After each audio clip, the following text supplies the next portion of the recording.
We'll see if we can get this going, and see how it goes. I didn't really put out there that I was doing a live all that much, but we'll see if some people show up and hang out and have a good evening. So I'm just gonna hang out here and talk to myself until people show up and start talking back. And I'll just hang out and mess with my knives. That's what I do most of the time anyway. I just hang out, mess with knives, do videos, uh, try to put a little bit of good back out in the world out there. Talk about Jesus some, talk about knives some. You know, it's just a day.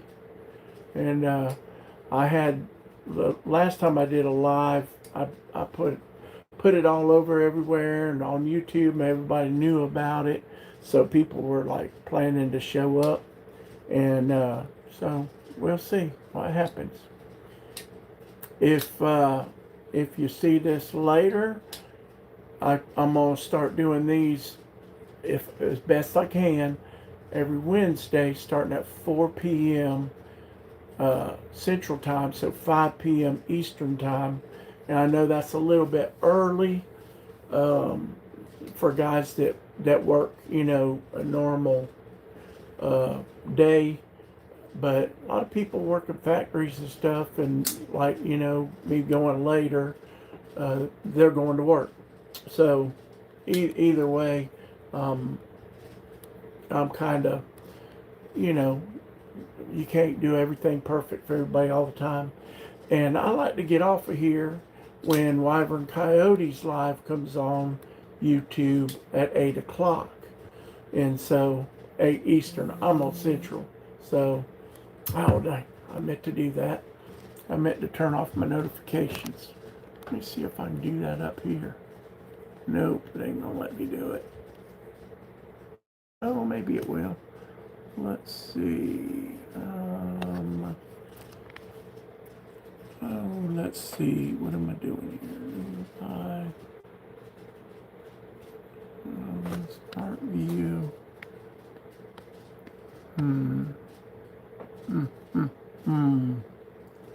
don't know if I can do that right on that screen. I don't know. I'll have to remember that next time. Alrighty, folks.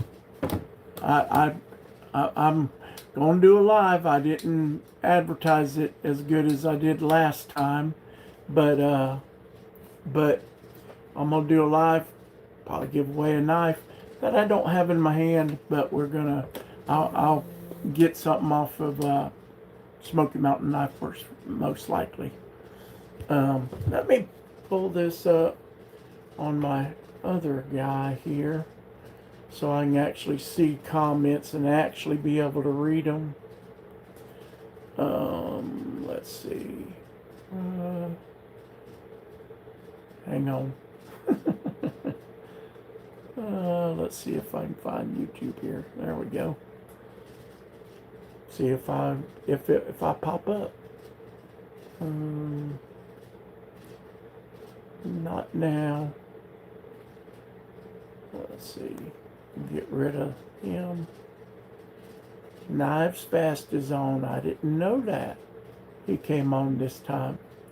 Let's see. Live.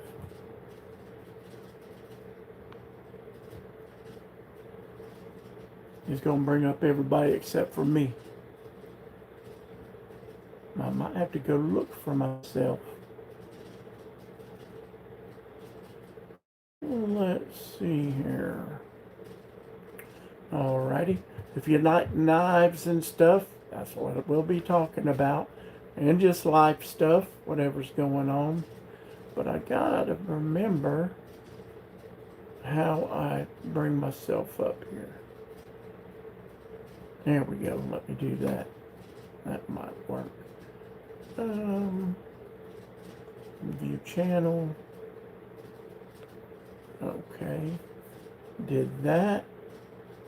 And let me go right there. might be on there somewhere.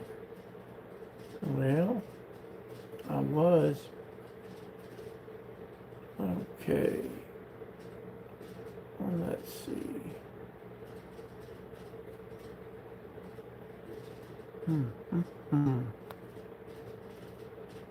There's that one. I should be able to see myself live, but it's not showing me right now. Y'all, I'm new at this, so give me a minute. and I'll figure out a way to see what y'all are saying.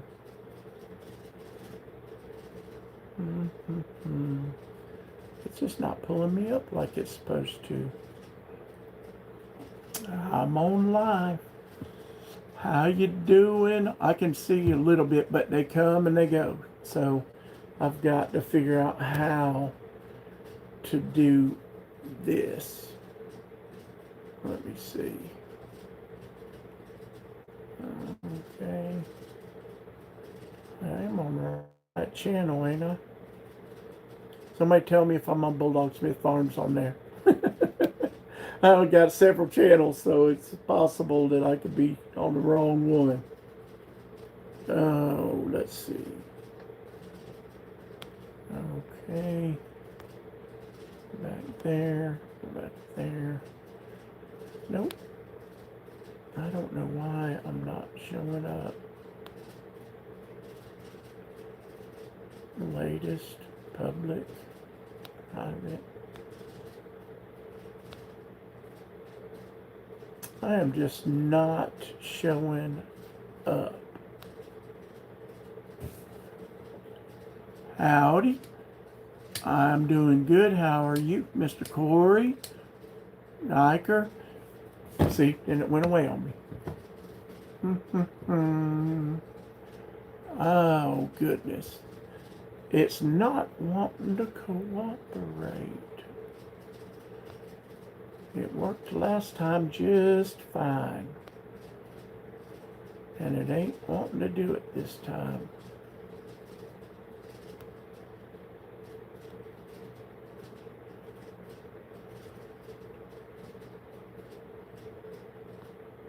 Alrighty.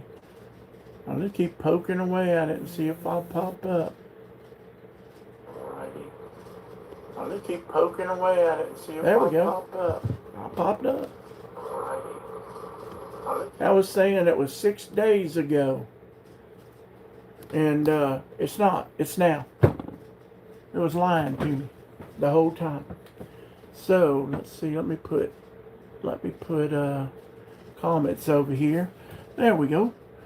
Let's see. Okay. Salvador, hi. And I'm doing good. Mr. Corey, howdy. Greichert, do you know my friend Andy Smith by chance? I sure don't. I know a lot of Smiths, but I don't know them all. No, at least half. Let's see. Silverback. I'm not going to try to pronounce that.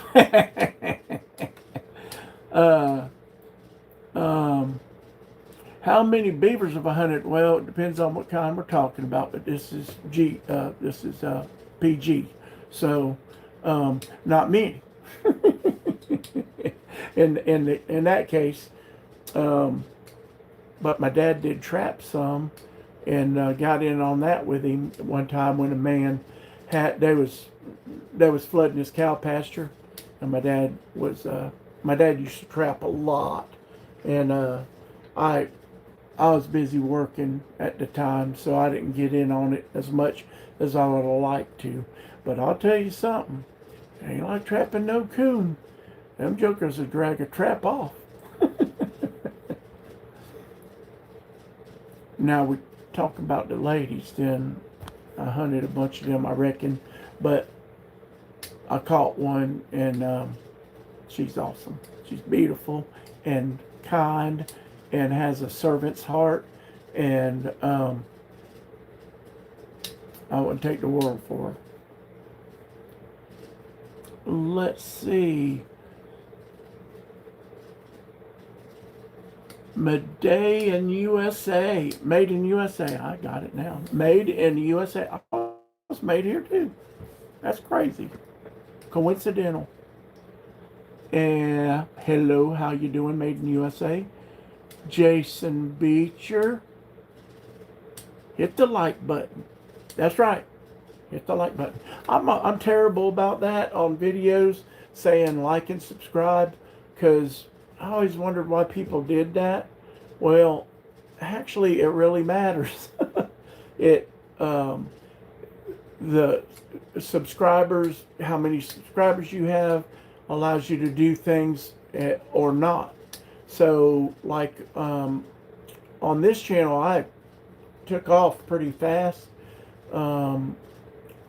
And so I didn't realize you have to have at least 50 subscribers to do a live, because I had 100 in no time, and I don't know how many I've got right now, but it's over 200. 235 maybe. I know it was 227 here a few days ago, and it's been adding pretty quick. I know it's not thousands like, you know, some of my buddies have, but I just started, you know. So all I know is I'm having a ball. It's given me purpose. When, you know, if you've been on here at all, you know my body shut down. And I run half the people off already, y'all. That ain't good. And the knife community, having knives to research and all of that gave my mind something to do when my body wouldn't work. And then having the people I found in this community made me stay involved. And it made me want to do a channel, because I've made so many friends on here. And, you know, we realized that, you know, we don't know each other like personally, and like, you know, how it is on Facebook and stuff. But I found just a nicer class of people over here, I think. I don't see people fighting and fussing and yelling at each other and calling each other names. And that's wonderful.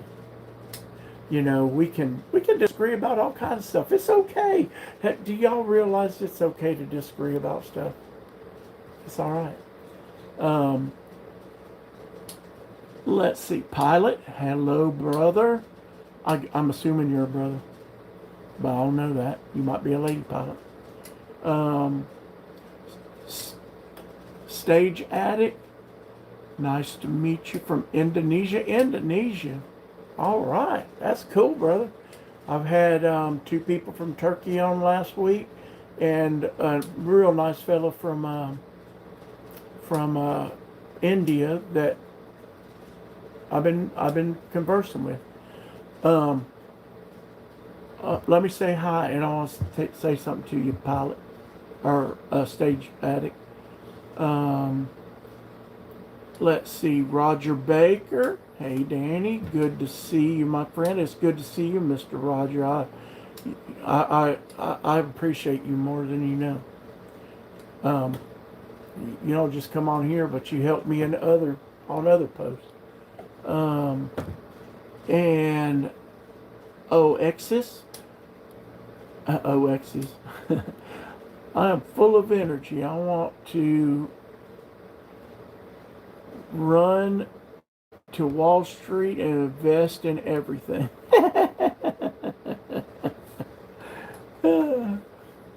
I hope you do well. I hope you make 1,000% on everything you put in.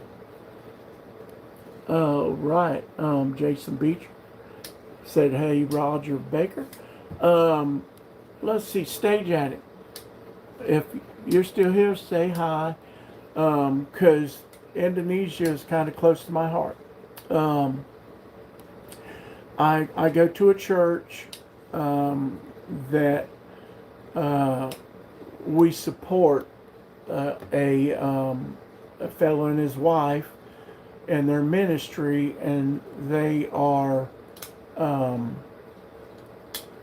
missionaries to Indonesia, and they help set up churches, and they have another ministry where they give shoes to people that need shoes, and so we collect shoes and new shoes, lightly used shoes, and we try to pass on a blessing to people in need, and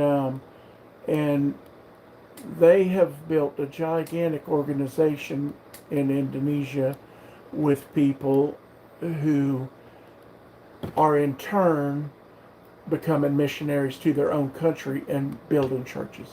And so it's been growing and growing. It's pretty cool.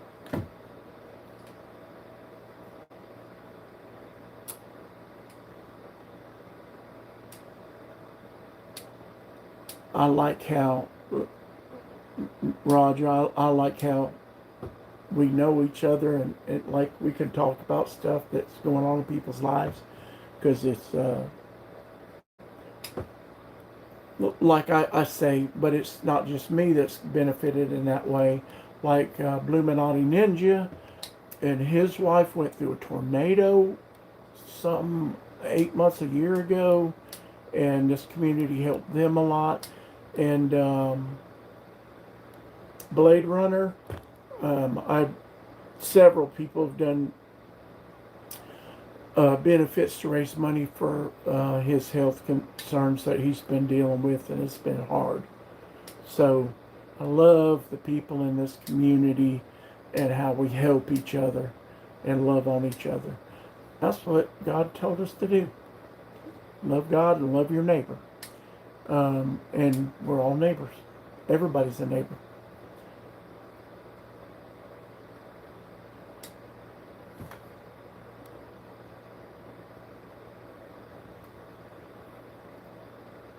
He's doing okay. Said Jason's dad's doing okay. Off a week of chemo. That's awesome. So he's feeling okay this week. That's good. We've got my father-in-law that lives with us. He's got Alzheimer's, and he has good days, and he has really not good days. And today was a not good day, and he's been having some pain in his shoulder and maybe chest. And we don't know exactly what's going on. So my wife's supposed to be picking him up. Well, she picked him up about an hour ago, I reckon. She sent me a message and just said, "Have a good show." So I plan on it. I thought I would get on here an hour earlier, and thinking, I thought 5 o'clock because people get off work, but then where I live, that's 4 o'clock, and then next time go zone, that's 3 o'clock, and on and on.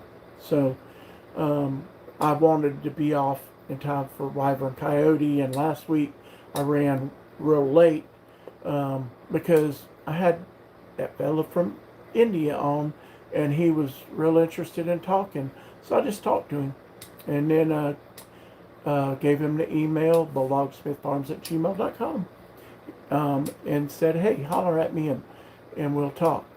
And I probably have a message from him right now that I need to respond to later. He's pretty interested in Christianity, and he's come out of a Hindu family, and just interested, just asking questions, and that's always good, because I think I've got something to share with people that's good for you, because it's sure been good for me. Y'all, if you pop on, we talk about knives and life and outdoors and farming and all kinds of stuff, and whatever everybody's kind of talking about in the comments. And so, like, we're talking about one of our brothers dad that's going through chemo.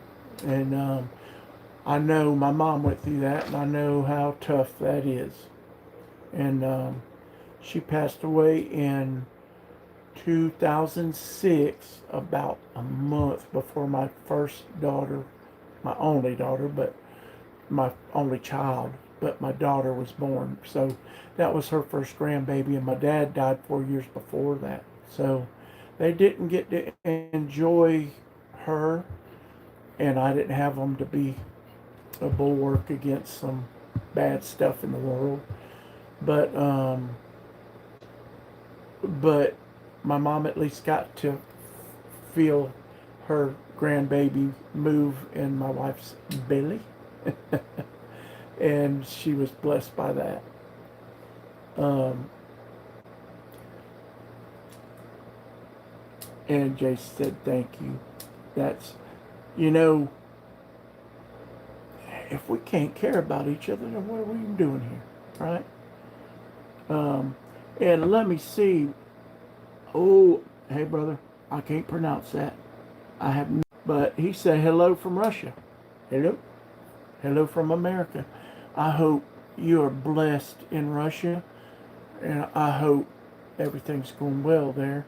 But you could tell us what's going on, or you can ask questions about us. We mostly talk about knives and just, we don't really get into a whole lot of politics and that stuff on this channel. I have another channel where I talk about faith, and I talk about Jesus everywhere. Let's just be real. But on my channel, Danny Link's Calling, I talk about faith. I do some Bible study stuff, what's going on in the news and the world, and I just kind of give my opinion on stuff. And, I tell a lot of stories.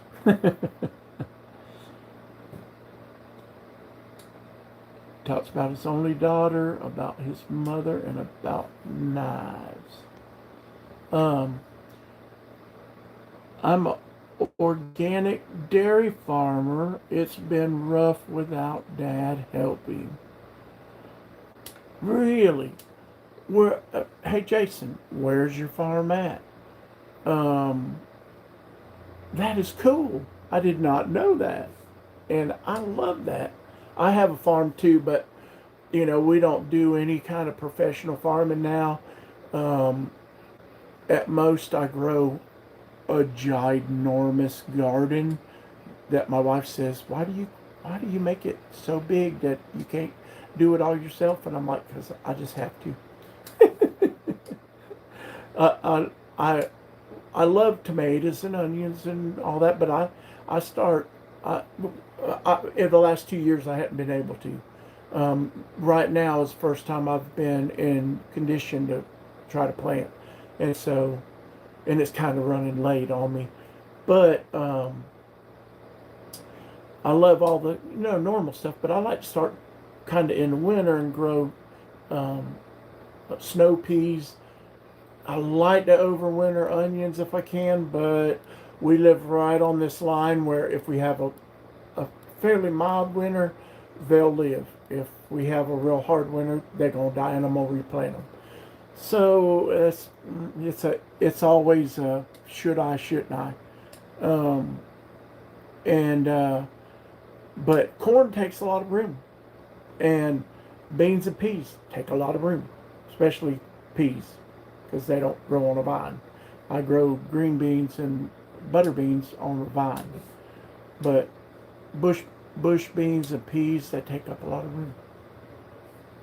I would like to know more about the organic dairy farming, which I assume means grass-fed cows. No, no, all the antibiotic stuff, just pumping them full of stuff. But I don't know that much about it, other than what I've just learned watching YouTube and stuff, which you can learn a lot on there. But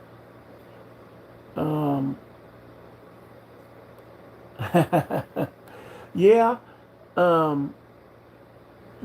you can if you can spell that out. then where I could read it, I would like to know what it says.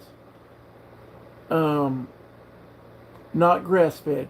So you feed grain, but like, how's that work? Um, I know. Um, I grow corn that's not GMO corn, but guess what? They grow right next to me and right across the road. GMO corn. Um, if and even I have seen them grow non-GMO corn there a lot of times. Um, but down the road and down the road and down the road that way, they're growing GMO corn because contracts and all that stupid mess. Kind of like we have a lot of. I live in Northeast Alabama, so we have a lot of. I'm from West Palm Beach, Florida originally. Grew up on my pop's farm in North Florida by the Georgia line, but I live in Alabama now and love it. And my granddad and granny are from. My granddad's from South Alabama. My granny's from South Georgia, so I live in North Alabama. But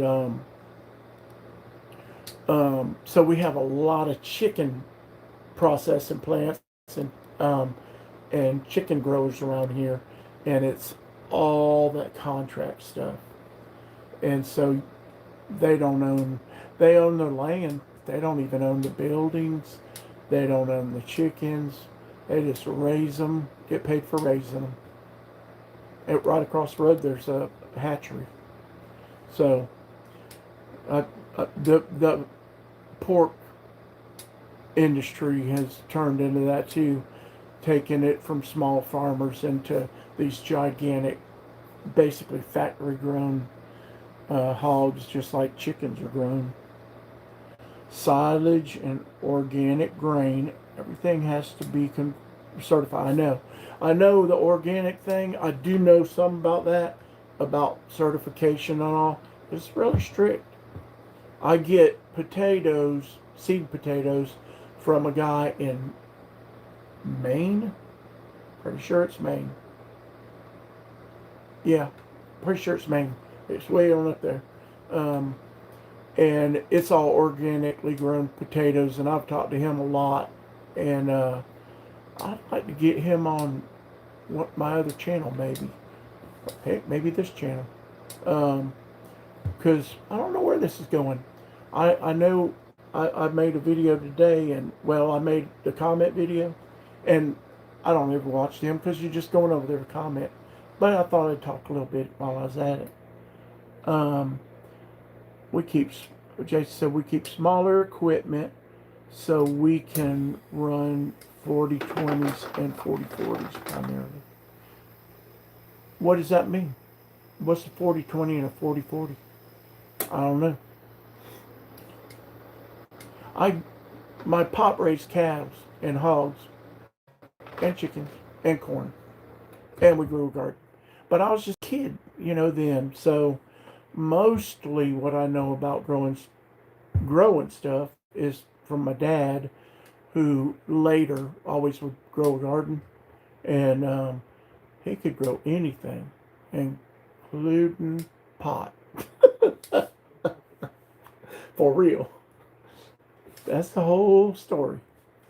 Um, but um, it's just really in the last 10 years, like my granddad told me on the farm, all my memories are either in his truck or feeding cows. And we were feeding cows, pellets. And he said, son, it seemed like I spent half my life trying to get off my daddy's old dirt farm and the other half trying to get one of my own.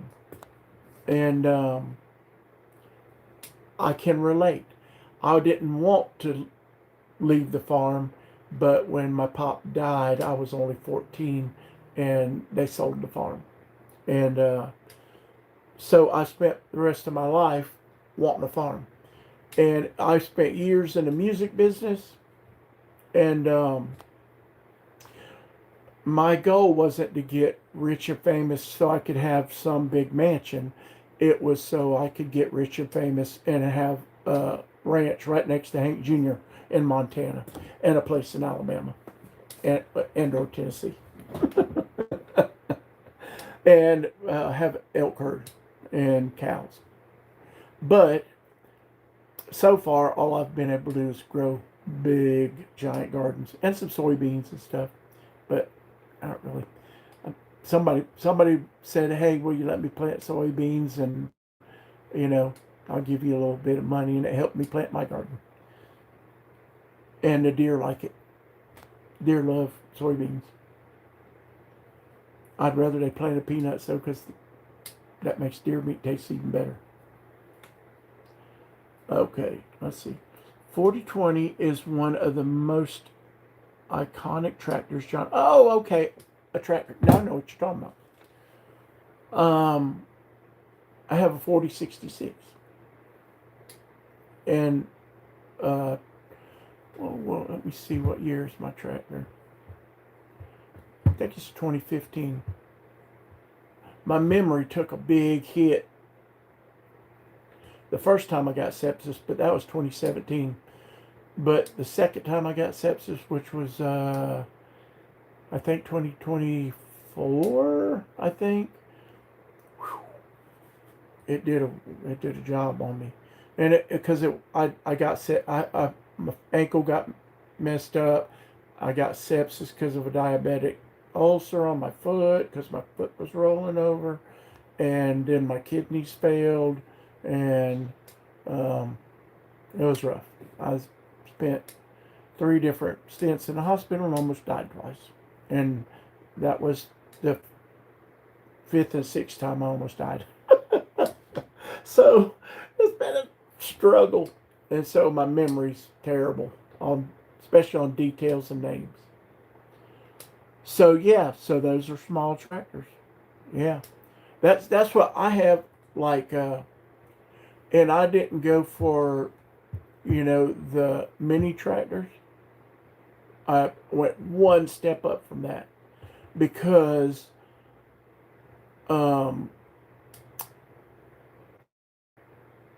because I was limited in what I could do, and so I wanted to be able to do everything I could with that tractor, and some of that was lifting dadgum deadfalls out of my trails, and the smaller tractors wouldn't lift that. And so I went just big enough to where I could do that and use a grapple and all that stuff and still turn around in the area that I've got. Because I probably plant 4 acres of stuff, between watermelons and corn and peanuts and peas. I love peas, and then it's probably on about 1/4 acre that I grow tomatoes and onions and peppers and climbing beans and all that stuff, all in green beans. Green beans and butter beans. I love butter beans, so let's see. And I have that's a John Deere I've got. I love green. What can I say? Oh, I got a John Deere hat on. Duh. I wear a different hat every day, so just because I want to. And I thought, I got a gray shirt on, I'll wear a gray hat. Hey, Jim Cox, how you doing, my brother? Howdy. Let's see, we have 17 John Deere tractors here that run 20-foot parts. I'll be darned. Y'all got an operation. See, I just got one tractor, and we got like 120 acres, but, 100 of it used to be pasture, and now it's growed over before I got here, and that's where my deer like to live. So I like it that way. So I don't really have enough land in pasture to run cattle, but I wouldn't mind to have a few, you know.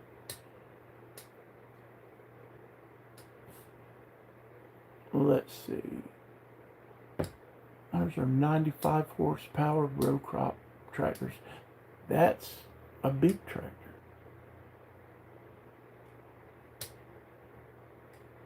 That's big tractor. 95 horsepower.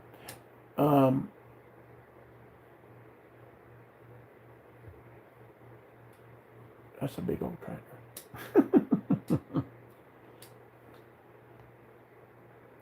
So y'all have a lot of land then.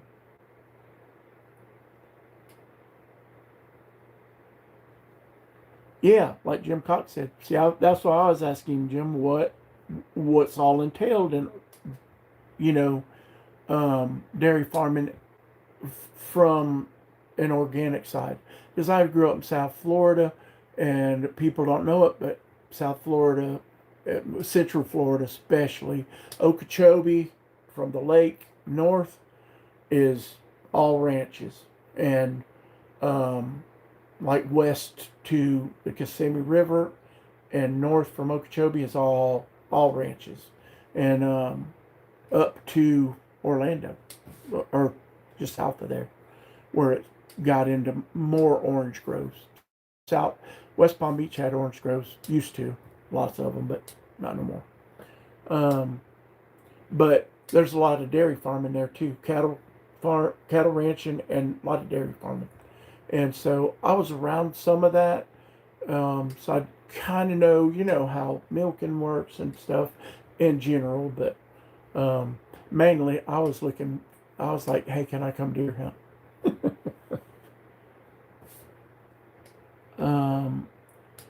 What is considered organic farming? Just no hormones, etc. You still use pneumatic milkers, etc. I'm interested in this too. And pasteurized, I assume. Howdy, Jim Cox. Let's see. Yep, vacuum milking, certified organic grain, certified organic land. That does that mean like no pesticides and all that stuff? Like what's his name? The guy that's so famous for getting the organic, sort of like managing your land for the hogs and stuff, whatever you're going to grow, and working with nature instead of against it. Because I love it, and I've done everything I could do to try to move that way. The dadgum Japanese beetles about ate me up, and I had to throw something on them. I tried everything. I sprayed them with everything you could spray them with, like right on them, and they're just like, until I got the strong stuff, and then they didn't say, huh.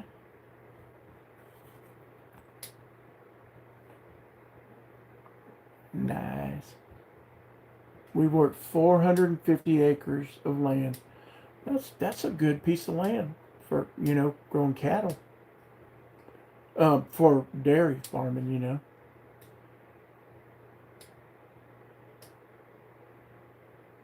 Oh yeah, where are you at? Where's your ranch at or farm? And wow, you do have a lot to take care of for sure. Yeah, that's the thing. I don't know. I know people are in love with the idea of farming, ranching, etc. Not so much in love with the work. And you know, I'll tell you, when with my health and all, when I got here on this farm, um, it was what planning was my way of rehabilitation of my body.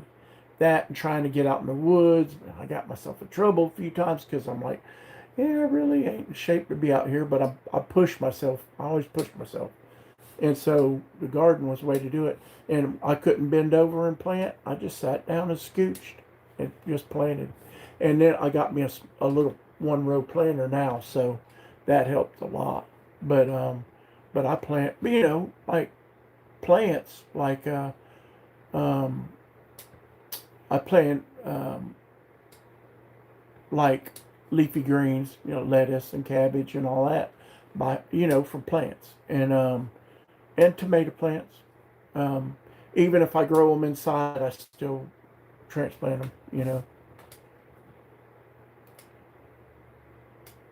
Be interesting about that this year. Yeah, you like lost your biggest biggest helper, didn't you? Like, you know, I'm in this situation of if I had a son who was interested in stuff I'm interested in and and loved me, that would help. Um, I sure could use one. I sure could use one. I'm building some things here, and I need somebody to take it over. And my daughter's neither interested and don't care a bit, and so it's all on me. And I'm not capable of doing everything by myself.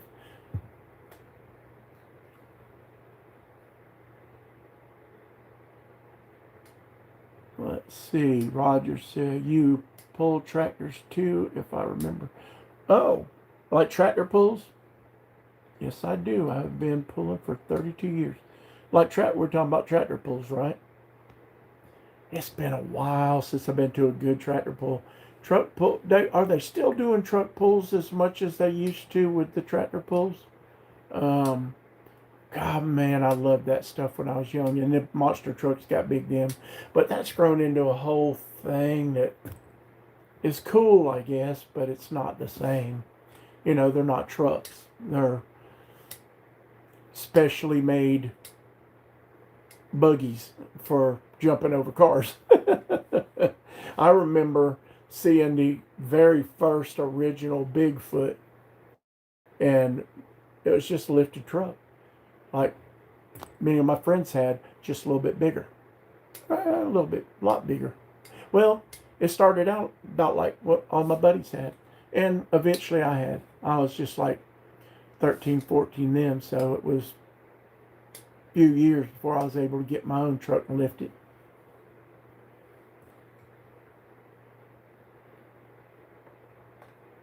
Yeah, Jason, I'm praying for you to have help, brother, because um, I broke my body working and never sleeping. I'm talking about never sleeping. I I I I work from Sunday after I'd get up Sunday morning, go to church, and leave about noon, and not sleep till Thursday morning about 2 in the morning, and that would only be about 3 hours, and then I'd drive until I got home. Friday night, Saturday morning, sleep all day Saturday, get up Sunday morning, and go to church. And I did that for about 15 years, and it broke my body. So do what you can and get help. No pesticides and no herbicides. I'm way behind y'all. No commercial fertilizer. Let's see. No pesticides, no herbicides. Let's see. I live in Tennessee. Rogers lives in Tennessee now, but I grew up in Kentucky. Pulling tractors was huge in Kentucky. It was in Florida too. I had one of my dad's real good buddies that he grew up with had a couple trucks and a couple tractors at one time.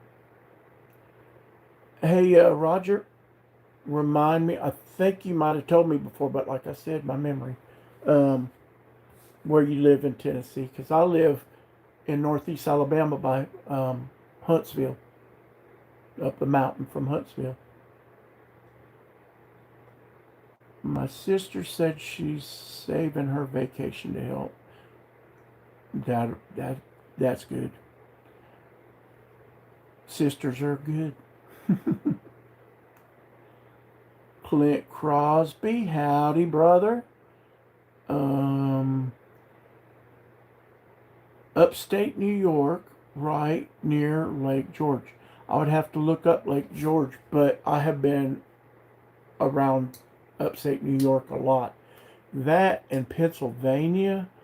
The first time I ever went up there, you know, when you're from the South, you just assume it's all cities up there. I was shocked and overjoyed at how much beautiful rolling hill country or farm country there was there, and farms and dairies just like Tennessee right here. Where I live is just kind of mountainy, so it's valley mountain, you know, but over there you just get just west of me a little bit in Tennessee towards Nashville, and it's just beautiful rolling hills over there. First time I was there, I thought it reminded me of every Civil War painting I've ever seen. Virginia's beautiful too. Shenandoah Valley.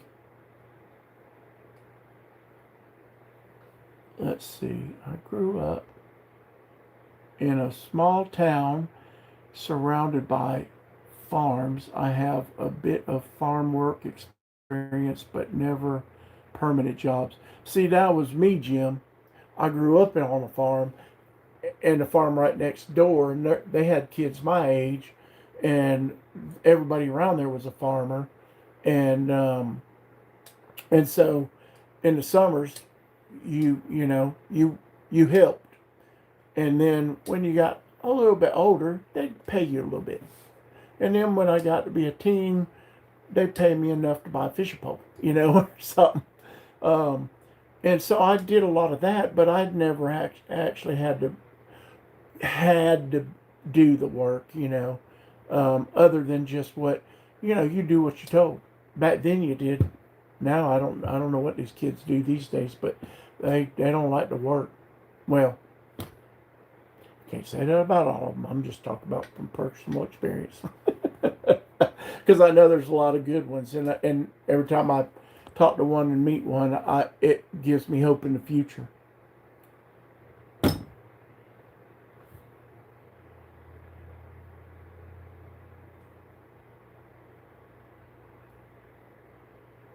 I must have missed chicken fried steak. How you doing, brother? Let me see. Oh, I messed up my thing. So I have, there we go. My live chat went away. Um, Now I gotta catch back up again. All right, there we go. Let's see. Chicken fried steak. How you doing, brother? Um,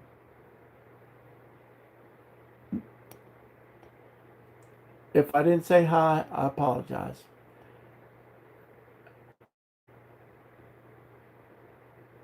Clint Crosby.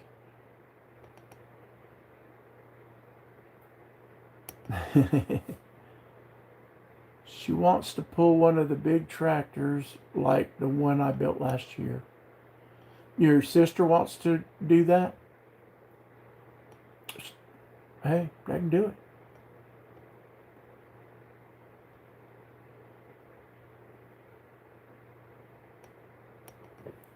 You know, he said pulling's huge up in upstate New York. Somehow I know that. I don't remember how I know. I used to be really into it. Not like I wasn't able to do it, but I wanted to. And being that my dad knew people, I was like, hey. But I was there. I was there all the time. And we had a racetrack. That's where they did the pulls. That was a racetrack. And so every Friday night, me and all my friends always went to the races.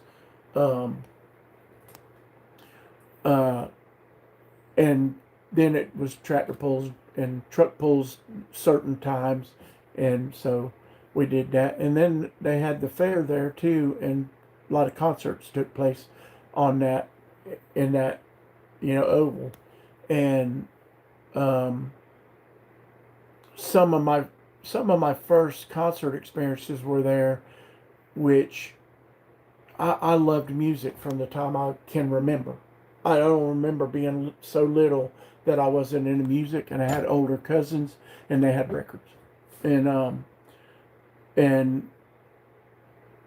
my Aunt Joyce and Uncle Thurman bought my cousin Keith a set of drums, and my cousin, his older brother Ricky, a bass. And neither one of them, they took some lessons. They didn't really care about it. And I got in that closet and got that bass out and started messing with it. And that was my first experience with a stringed instrument. And then I learned to play guitar and did that for many years and wrote songs. And me and my best friend, I met my best friend in high school, and we started writing songs together and taking my poems and making them lyrics. Um, and but it was way back then when I was just little that music got a hold of me. And then those first concerts, my very first concert was Tanya Tucker and Glenn Campbell. And then it was like Kiss or something. I was all over the place. I love everything. But at the fair was where I got to see Johnny Cash and June Carter there. I got to see 38 Special there, the first time I ever saw them. And the first time I ever saw them, I talked to their um, production manager, told him I had a band, and we traded numbers. And I told my wife, I said, a year from now, I'm going to be opening for 38 Special, and she kind of laughed it off. It was almost exactly a year later that we was opening for 38 Special all over Florida. And that led to Skinner and all kinds of cool stuff that I loved. Niece's boyfriend pulls himself. He's third generation at doing that. He's about 16 and does really good at it. That is so cool.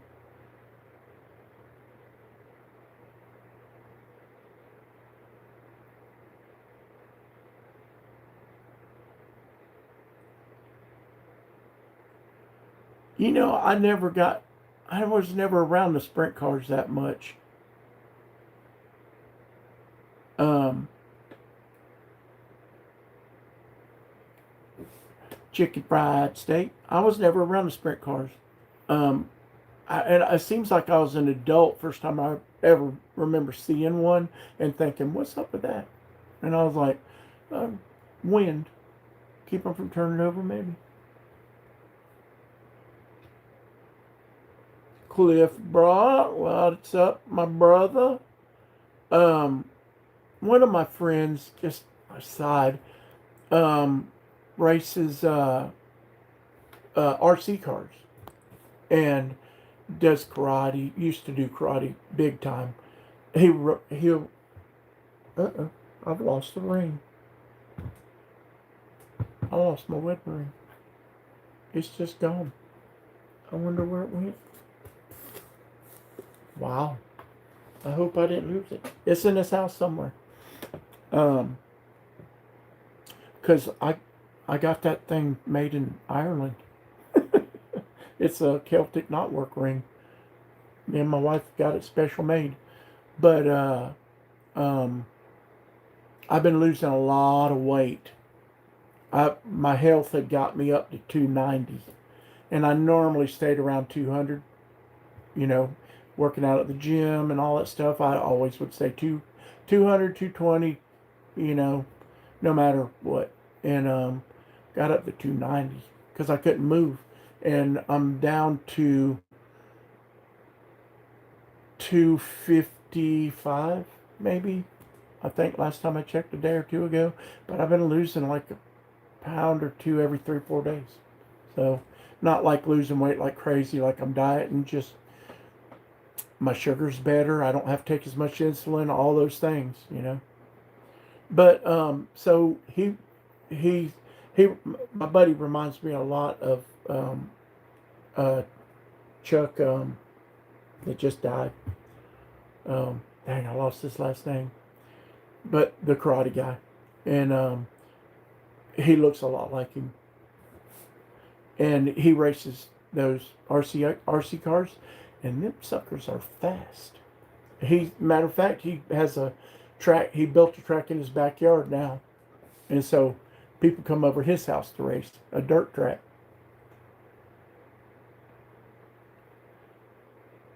National Pulls and Louisville. My mom's from Louisville. Louisville.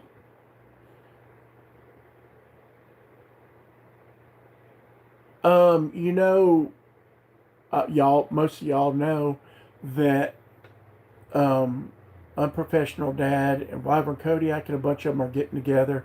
I think that's like South Indiana, right? He said it wasn't far from him, but I thought he lived over more by um, right under Ohio. Because I got a Facebook friend that lives there. 15 when I borrowed Dad's tractor because he had to work. Drove 26 miles, pulled, and got caught by Mom after my first run. Them moms don't understand. They just don't understand. We're boys. We got to do boy stuff.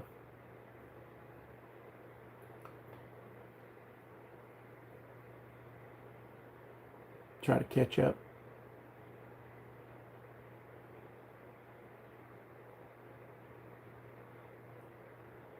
A lot of dirt track around there. I love the dirt track racing.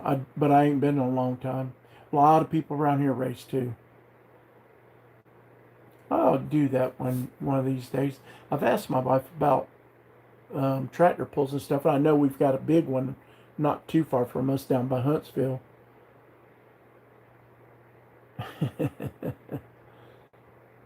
Let's see. D. Letterman. What's up, brother? Um, we got David Letterman on here, y'all.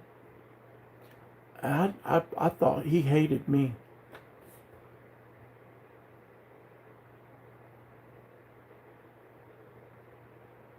Supposed to wait another year.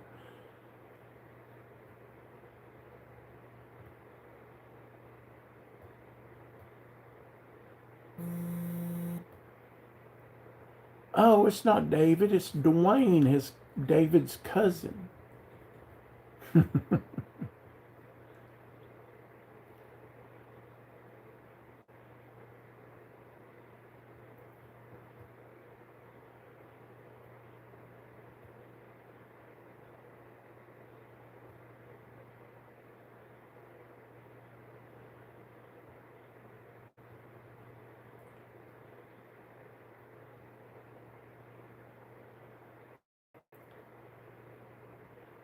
Gotta go pick up feed. Gotta have that feed. Yeah, I wish I could win a couple.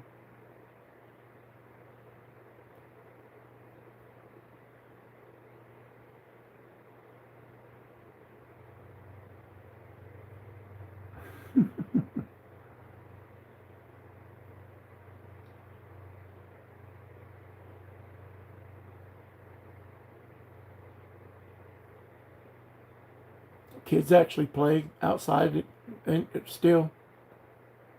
That's good to hear.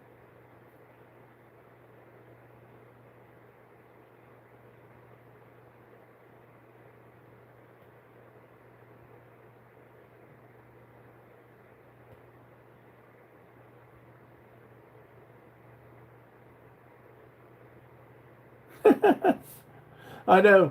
They used to just put you out. Be like, hey, just go find something to do. I didn't ever have no problem. As long as I had a fishing pole and somewhere to fish or a gun or some woods to traipse in, I was fine. I'd explore every inch of uh, of what I was allowed to go on. Roger Baker, we did not know how good we had it made. We lived in an amazing time. Um, y'all, I got a window right here, and I know it makes it like, I don't know, washed out and whatever. I told my wife yesterday, because normally I'm filming at night.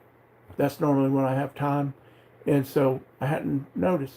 I told her yesterday. I said I at least need to get something to cut that. If not, because that light's actually kind of good, but maybe I told her something, a sheer curtain, um, to maybe filter it. Then it would be really good light.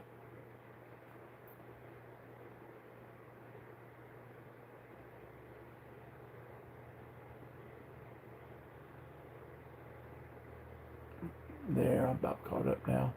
Mm-hmm. There we go.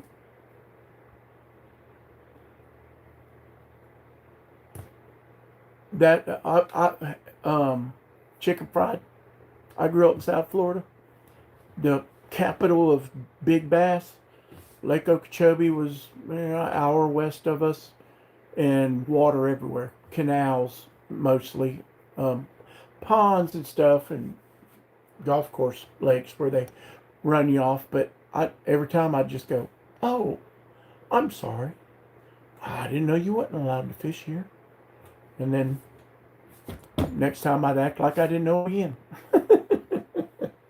And when I did construction, um, I always had a fishing pole with me because we worked on a lot of golf courses.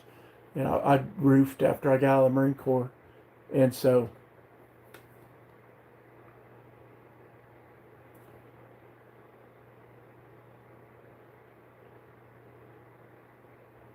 yeah, um, Jim, I was thinking.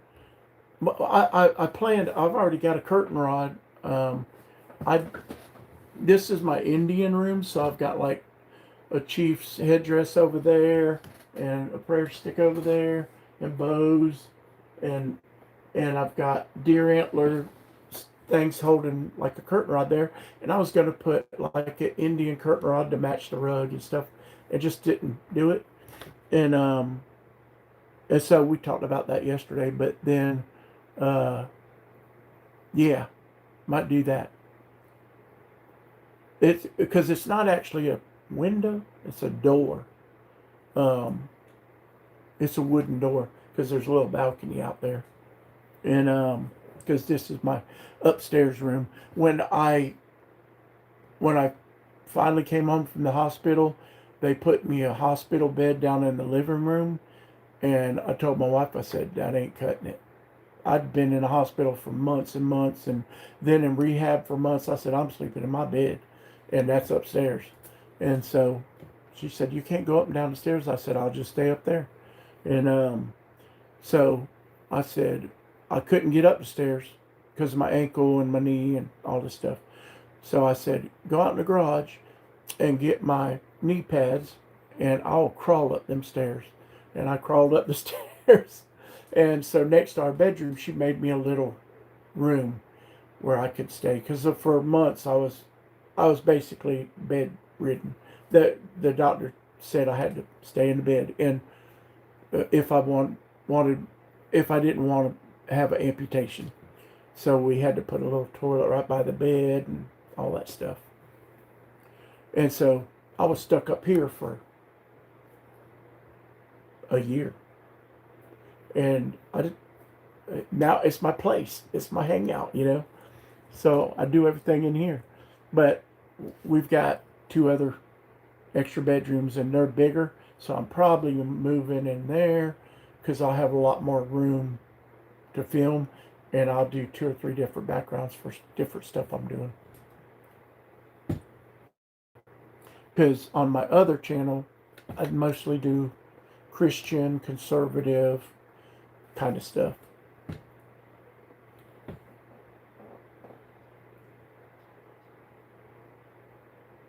Let me see. I got behind again. I get to talking. You know how I just run my mouth. Let's see. Robert Beecher. Mostly largemouths and spots. You must not live too awful far away. Where you live at, chicken?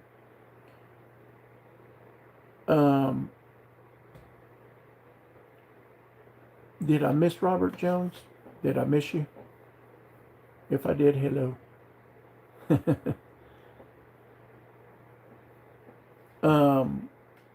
Because South Florida's all largemouth bass, but they call them crappie up here. Down in South Florida, they call them speckled perch. And everybody else in the world calls them crappie, but except for in South Florida. And they only bite down there when it's real cold. That's the only time you catch them. Unless you're in like the rim canal that goes around Lake Okeechobee, that's like a flood management thing. It gets deep, but Lake Okeechobee's like the average depth is 3 foot. So, crappie like cold water, and there ain't a lot of it there. So when it gets freezing cold, that's when them suckers really bite. Here, they're biting now, and it's warm. I mean, they'll bite all into the spring. Pretty much, you can catch them anytime if you'll go fish deep.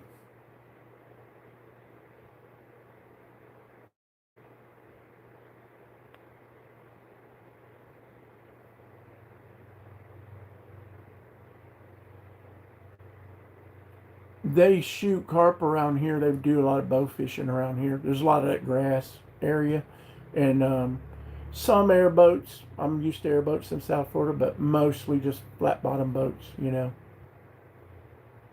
And catfish, huge catfish in here because we've got the Tennessee River right down there in the valley, and a little river over to the east, and the Tennessee River's got catfish. The divers say there's a dam that took the river from just a little river you could just cross to a giant river, and the divers say that at that dam there's catfish down there big enough to eat somebody. I put a picture on the other day. A guy caught one. It was a pretty big catfish. I mean, it was like this big, holding it on his shoulder. 60 pounds, something like that. I might be remembering wrong, but it was a big old catfish.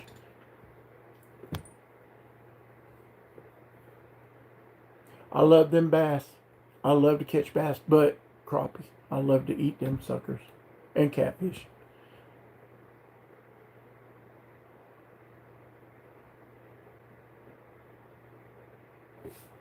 In Oregon, you got trout and stuff, right? Let me think. Oregon. Yeah, right? You should have trout there. Well, saltwater on the coast. I know just to the east of you, Montana and all that's got beautiful trout streams. That's my favorite place in the world outside of Smoky Mountains in North Georgia, is Montana. Up in there, north of Little Bighorn, like Butte and that area, gigantic deer, and they've got elk and buffalo and all kind of hunting out there. I really want to go out there one day and do some of that.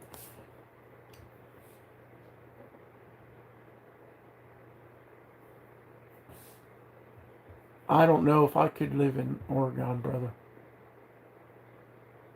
Mm-mm-mm. I've been everywhere. I've been everywhere. I've been to every state, uh, and 3 provinces of Canada, the Philippines and Alaska, and Okinawa and Hawaii. So I've been around.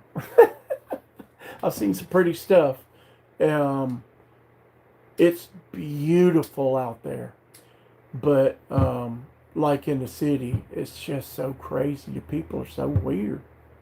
Like, I remember stopping in Portland, and uh, and I'm driving a semi, right? So you just gotta find places you with a big parking lot, unless it's a truck stop.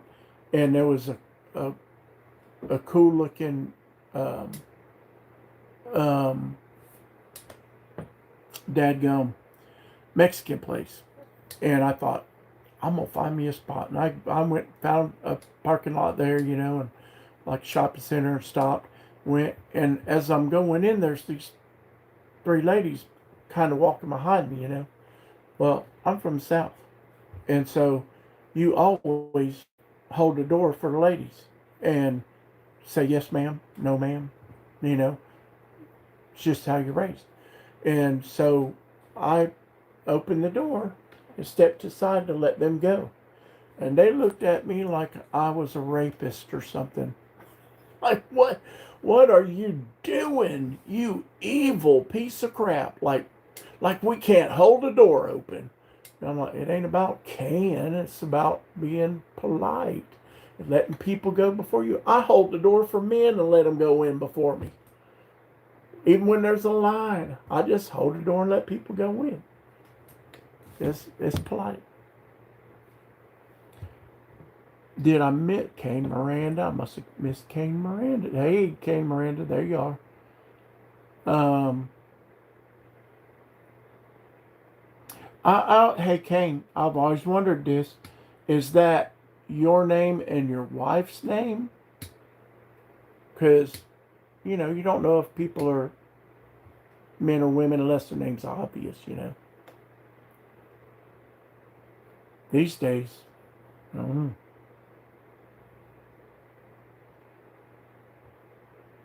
Perch and crappie are good eating. Jim, that's the best eating fish. I, I've I grew up in South Florida, so the beach is right there, the salt water right there, and the intercoastal. So you got brackish water fish like snook, which that's a good eating fish right there, and kingfish, great. Redfish, awesome. You know, um, and I love all them snapper, love them. But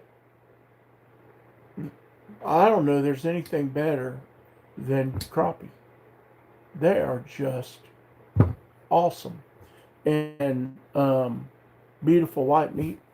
Um, there's nothing I like any better. I like things as good. Um, I miss that about down there, being able to have like go saltwater fishing and literally leave there and go bass fish, or catfish, or crappie fish, or brimfish. It just within 30 minutes. Haven't been fishing in years. The regulations are confusing out in Oregon and Washington. I remember growing up, I would get that Game Commission book every year and read it cover to cover, and I'm confused these days. That you know,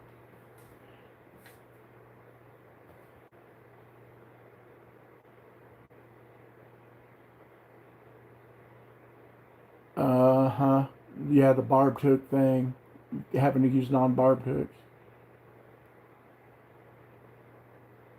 And how do you get? So you'd literally have to have tackle, like tackle box for one, tackle box for the other. Keep that stuff completely separate, because I don't know if they're that strict, but like if they catch you using it, or if you just have it. But like I hunted at Fort Stewart, Georgia, and you were allowed to use the shotgun with a slug, but no buckshot. I don't know why, but that was the rule. And if they found a daggum buckshot in your dash, in your glove box, that they'd fine you. And I'm like, it's like, there's probably bullets rolling around under my seat that I don't even know about. I ain't seen in 2 years.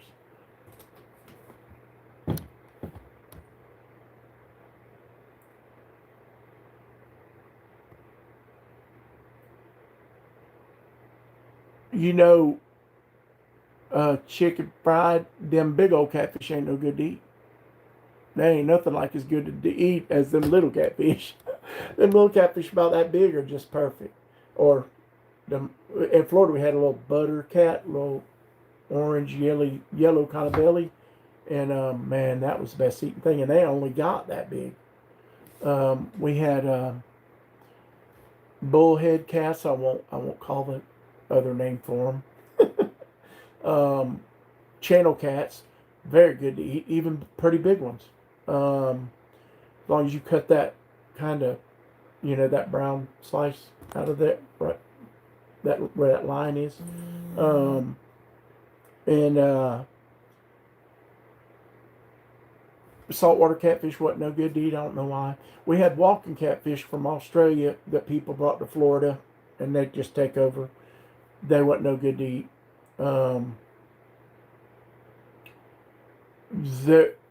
I caught sail cats a few times, and they're big, and they were good to eat. But the regular, like silver, they looked like a channel cat, but just kind of silver catfish, the saltwater ones, nobody ate them.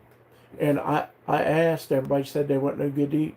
And after my dad saying them walking catfish ain't no good to eat, they'll just stink the house up, they're full of blood, and me trying it one time, I was like, okay, he knows what he's talking about.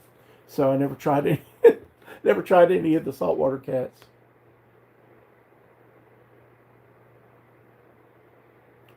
There's a stocked lake about a mile from my house. You should go do that, and then you know what I'm saying. Kind of get in the habit, because that's my problem here. I don't. If you don't have a boat, it's hard to fish up here, and my boat's down right now, and I know all these mechanics, and they're like, yeah, but that's a boat motor, and I'm like, it's a motor. You're a mechanic. I don't know this stuff, but you should. It's just not getting a spark.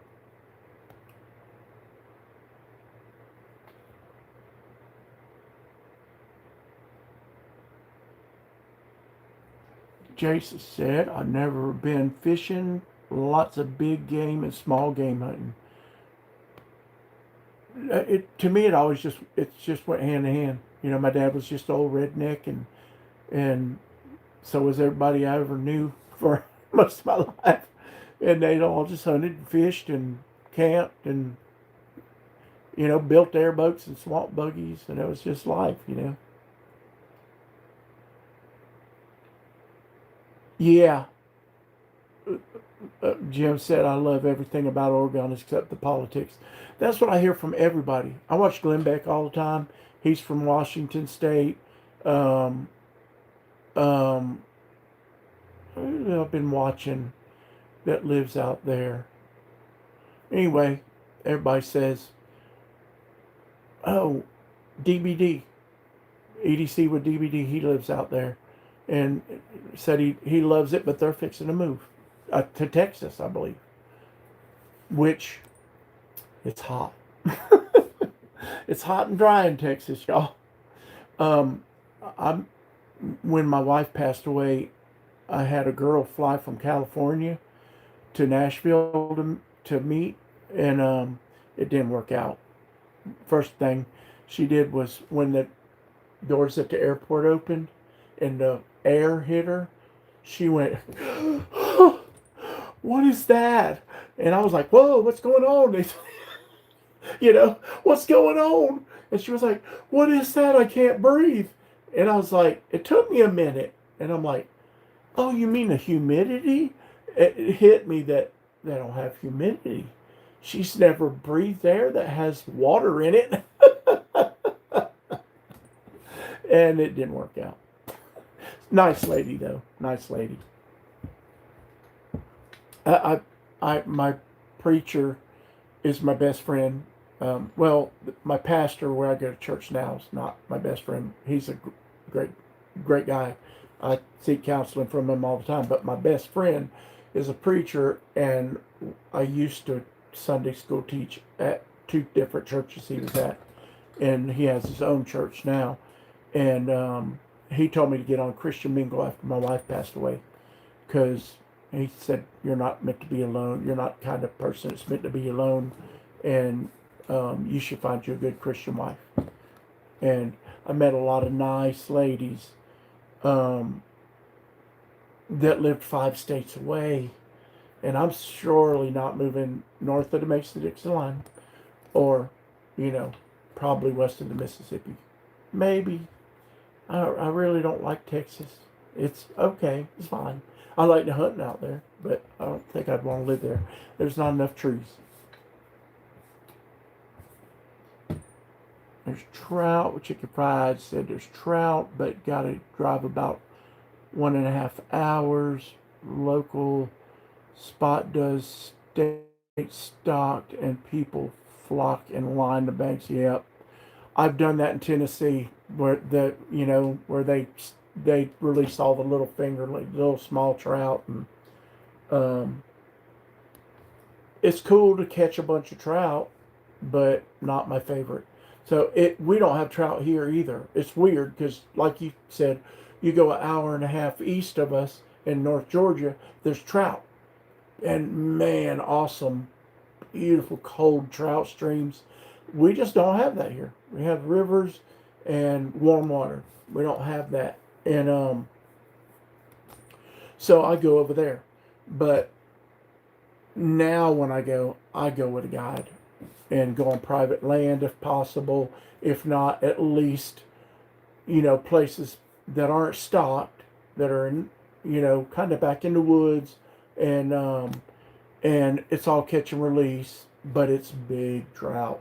And I can buy trout to eat, so I love to catch big trout and then release them. I do that most of the time with bass and stuff anyway. Um, you know, Mostly I catch them and release them. It's only brim and crappie and maybe catfish that I really keep. But I love to trout fish because I never got to do it when I was growing up because we didn't have it. I learned to cast a fly rod with poppers and stuff to catch brim and that stuff, and so that helped a little when I got up here. But with my lack of dexterity, and I can't feel my fingers and everything, and not being able to see, it's real hard for me to tie those tiny knots these days. I need to get me a magnifying glass to put on my hat because it seems to me like that would work. Mr. Mouse is in the house. Mr. Mouse, I'm Mr. Dog.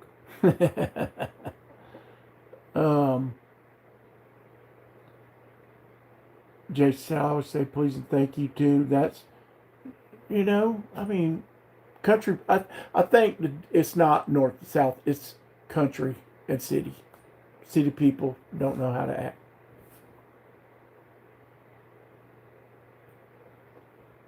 Burning Stables Forge. I was watching the other night, brother. I had to go though because I was filming some stuff.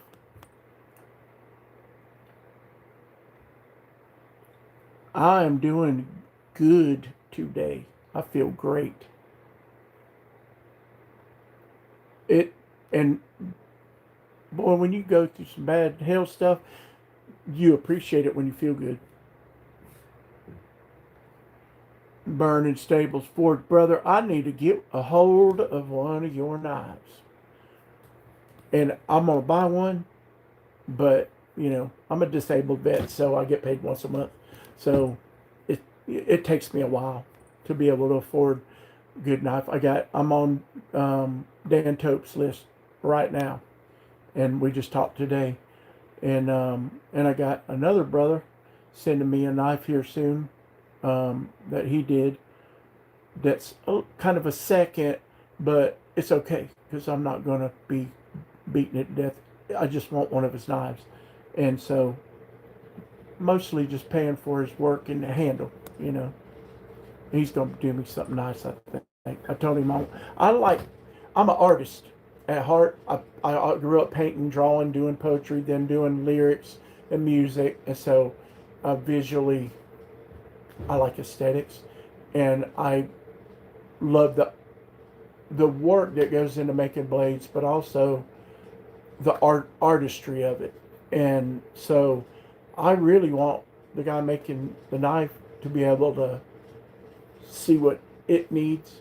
I love green and brown, and so I'm gonna always pick green, brown, some black, maybe orange, hunter orange, burnt orange, something, But I told him, I said, this is what I like, but you're looking at that blade and the color of it, and I want you to have the freedom to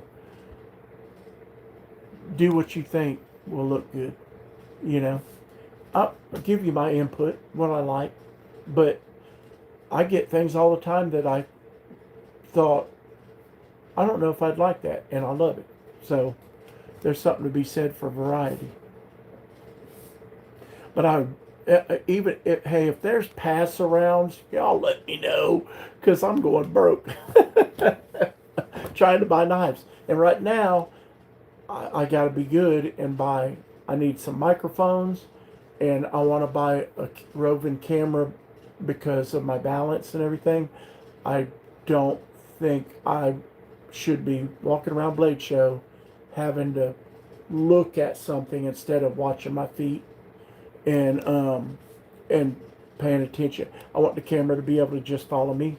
So I'm planning. I have another YouTube friend that does tools and all kinds of stuff called the Tool Bear, and the Den of Tools is one of his channels. He has several channels, and he's a really smart guy and really helpful. He has one that helps people with YouTube, and one that is like a home stuff, like electronics and all different kind of stuff like that. And he has several channels, but he's helped me with a lot of stuff and equipment.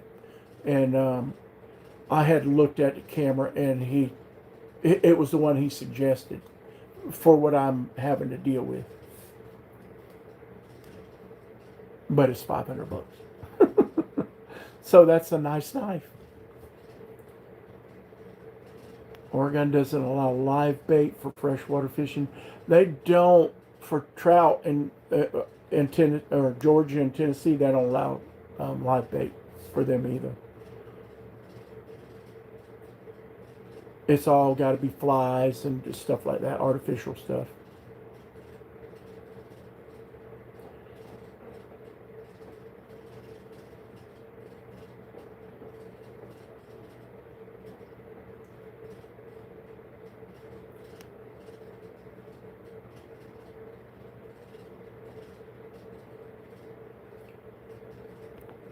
I'm gonna have to check that one out. I don't know if I've seen that one, the replicant. I'm assuming I can go to find the video.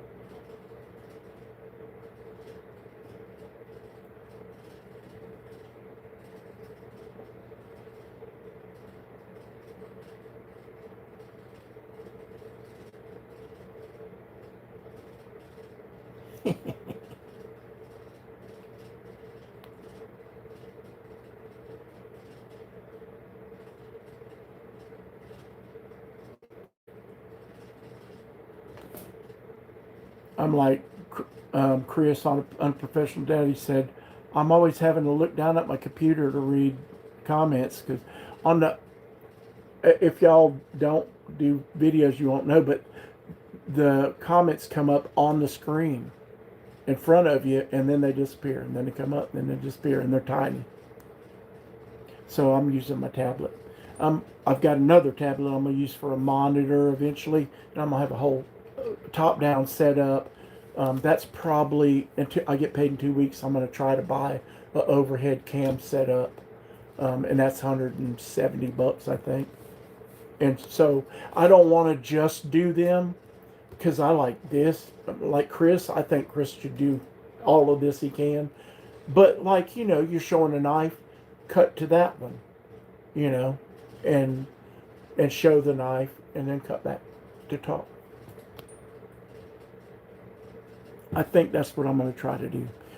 that means editing and all that, which I've had to learn. So,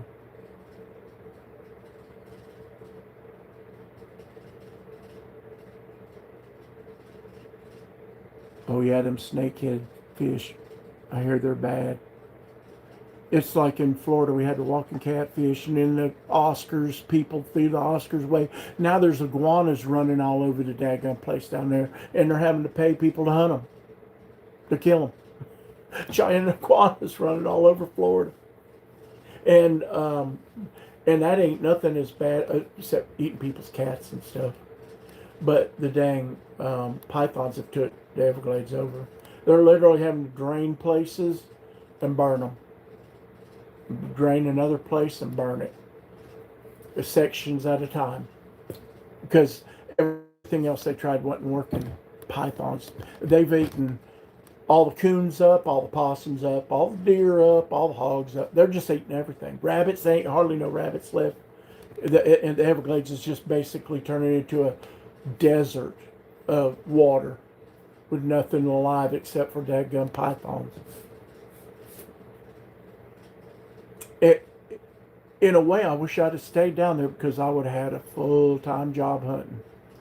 Several. Roger Baker, finishing up work. What do you do, brother? Lurking on the live.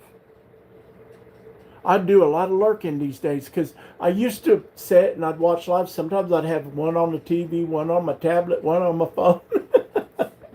And now I'm like, I'm filming and stuff, and I'm editing, and I'm looking for things, researching, and getting information about knives and stuff. Like I was looking up Hinderer today because I did a couple shorts yesterday, and I was going to do longer video, but they don't get nothing like as much views. I mean, like 1/100th or less. But I enjoy doing them because then I get to tell stories about the companies and stuff, and so I can get on there and tell a little bit about their stories. And I want to do more of that. And this is my Hinderer XM18, and it was a special collab with Origin, which I didn't have any idea who they were until I just like this color and the coated blade, and you don't get them a lot from Hinderer, so I jumped on it. And Metal Complex got on there one night, and I'd been looking at it, and I was like, oh, I'm going to buy it, but I don't know, I'm going to wait. And I knew they were limited edition, and Metal Complex got on there, and somebody mentioned it, and I mean, 1,000, 2,000 people are watching, and I was like, oh, better go buy it, people. And they don't have them anymore. But that was a good while ago. But I really like it. There's things I don't like about it. It's a big heavy knife. It's not an EDC knife. The detent's too strong for the thumb studs, but that's because it's a flipper and my dang hands. Have to be real intentional about how I do something. But I like their story. I really like their story. And there's several of their other knives I'd like to get. I want to get an Eclipse. I want to get one of their autos. And when I was at Blade Show last year, I was out of money by the time I got to them, and they had knives there that I had never seen versions of, and they were beautiful. And this year, I don't know if I'm going to be able to afford to buy anything at Blade Show, but I at least want to be there and film. And that's, to me, that's the most important thing. So,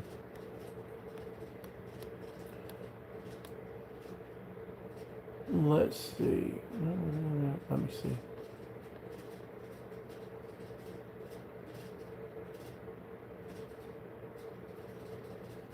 I have missed so much of y'all's conversation.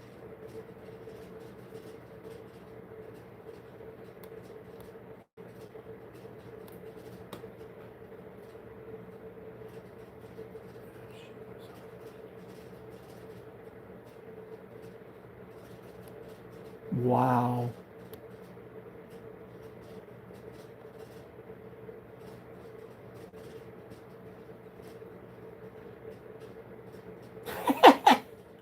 Yeah, brim. That's bluegills, sunfish. Down here we have shell crackers, a warmouth brim.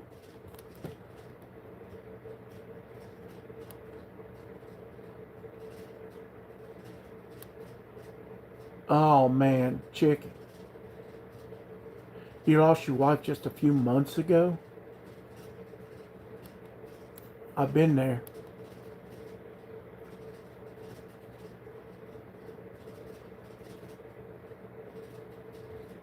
Oh Lord, golly, see, I missed all this. My thing just, it went like that. So I'm going back. Um, okay. So Roger said you said you lost your wife when she was 28 to leukemia. Hardest thing I ever went through in my life. And and then chicken. Mm-mm. I know.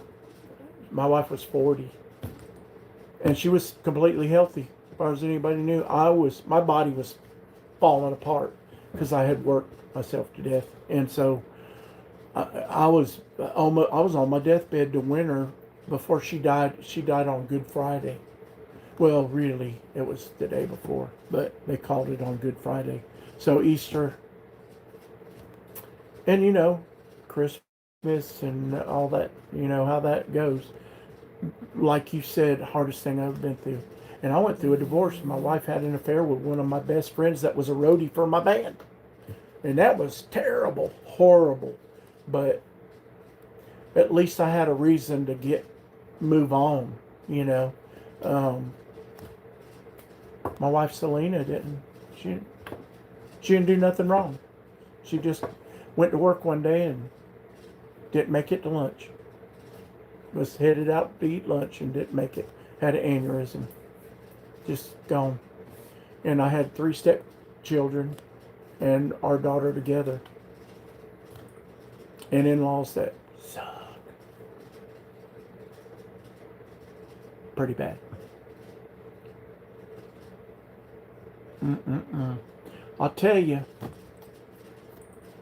haven't see, and it's like this right here that helped me through church and my faith got me through that. I had just months before that started teaching Sunday school and Bible studies, filling in for my buddy on Wednesdays when he couldn't do it on Wednesdays, and then I taught Sunday school and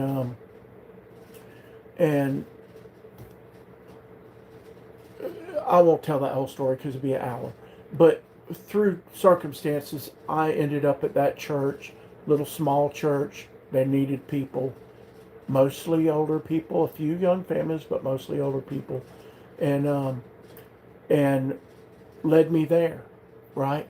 And then my wife passes away, and that little church helped me. Money just came out of nowhere. When I didn't tell nobody that I needed it, but I was praying about it, money just showed up. Like just the right amount of money. Like to the dollar. Crazy. Miracles. And I don't, in the church that I had been teaching and attending for 10 years, they helped my in-laws, who didn't lose half their income. They lost a daughter, certainly, but they helped them. They didn't ever even talk to me. God led me to that little church, and that was my support system through that. And so, miraculous. Um, and I don't like, I love how people say, why are you trying to push your faith on people? Why are you trying to push your beliefs on me? All the time. That actually happens. I never went to nobody and said, hey, Are you a Christian? You're not. Well, by God, you better believe what I think, or I'm going to turn the law on you. Ain't never seen nobody do that in my life. But boy, I've seen a whole lot of stuff in the past few years of the other people that believe other things, telling me I got to believe what they believe when it's a lie. Anyway, I better hush.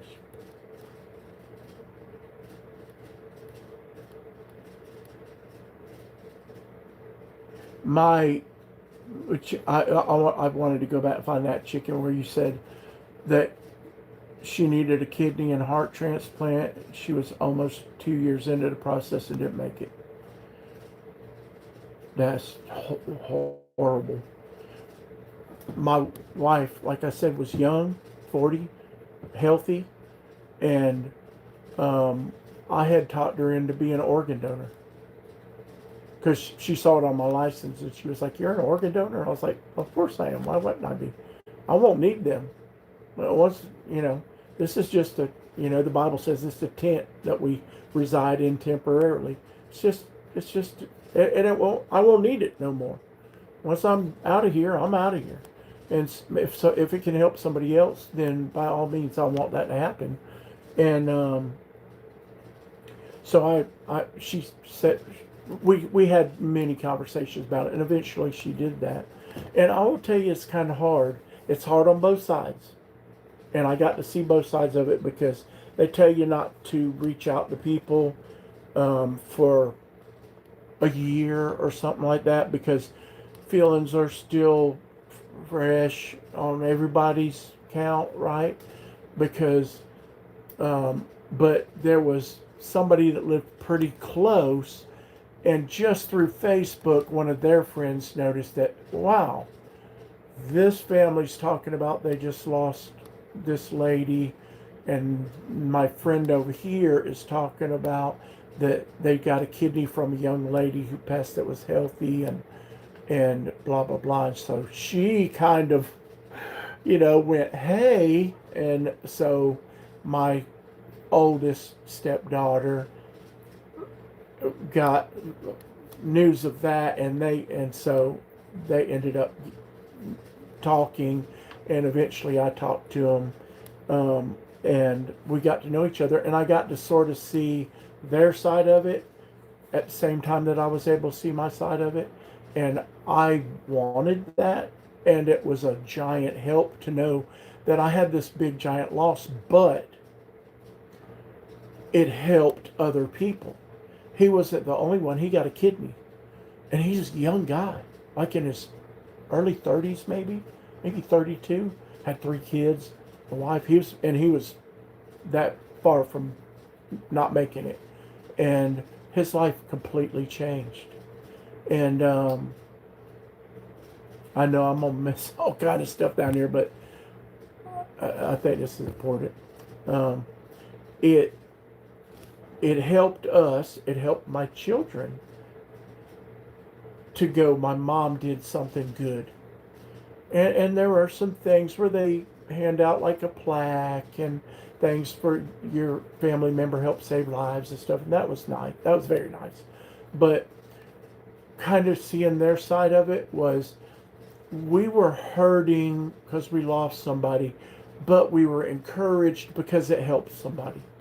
They were overjoyed because now their loved one's going to live or have maybe sight back, diabetes cured, all kinds of things, right? But they were kind of grieving for us and feeling guilty because he got a kidney because my wife died. And it wasn't like a drunk that was drunk driving that died. It was just an innocent young lady that had children and a husband that loved her, and so it was hard on them. And so I think it was, I understand why they tell you not to contact people, because you still are, you're going through these feelings, but I think it helped us personally that we had contact, because we each got to feel the other's pain and at the same time see their hope and their and what my wife did for them was a help to us. So that's my story.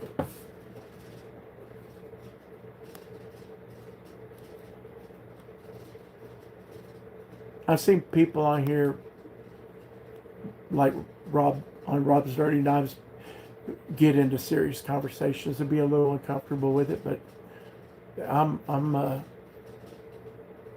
I'm happy in that place because of my faith. It gives me hope.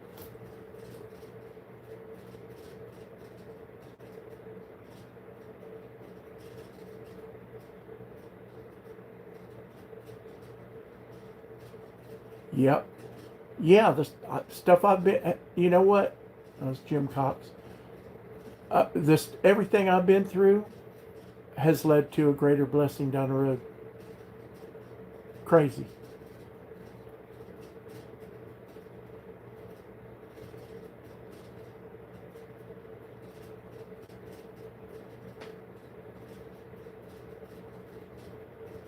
Yeah, you guys are certainly in my prayers too. Now I'm gonna be way behind. I see, as Roger said, if you ever need to talk, that's me too. That's why I give out my BullDogSmithFarmsEDC, and I have a Danny Links calling at gmail.com too. That is just for that, you know, for prayer, talk. Just need to talk to somebody, all that. I want to. I a lot of guys, and I see it over and over in comment sections, and it helped y'all helped me through so much stuff. I just want to give back any way I can.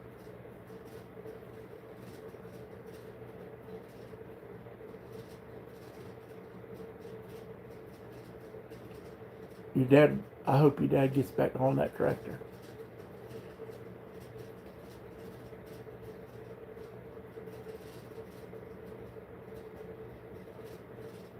Hey, brother, Mr. Mouse, if y'all have pass around knives or anything that I could review, man, you have no idea how big a help it would be. Um, I, you know, I love Chris, a professional dad. I love him. I watch the show because I love him, and he's real uncomfortable asking anybody for help, and he could use it, you know. And I'm seeing him getting a lot of help, and oh man, I love it. So, man, the people that been sending him stuff, and it's pass around even, but he's been it's been so good here lately, and so I don't mind asking y'all if you have things to give away to just let me borrow. Man, I'm all about it.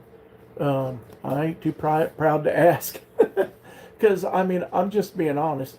I can do a little, but I can't do a lot. You know, it's hard to afford just doing this. You know, but it's being so good for me, and my wife has been like, "Oh, don't stop. You keep doing that. It's been good for you." Email me, and if I can help y'all too, I've got knives. I got knives laying around. If y'all review knives or want to check them out, let me know. We'll send knives back and forth. I've told Chris that, and so far he ain't took me up on it. But that was Southern English. But I mean, I've got daggum knives of all kinds laying around all the time, and I love them. And man, I'd hate if they got lost in the mail, wouldn't you? But I mean, this is the world, you know. Hopefully they won't. I'll send them UPS. I'll pay the shipping. You know, I got a McNeese. I've got knives, and mostly they just sit around with me looking at them. So I don't mind at all to you know, send knives around to let other guys check them out. You got knives I don't have. I got knives you don't have. We can't all have them all. I wish I could, but it's kind of like hunting, though. If you could kill everything you wanted to kill and it was easy, it would be no fun.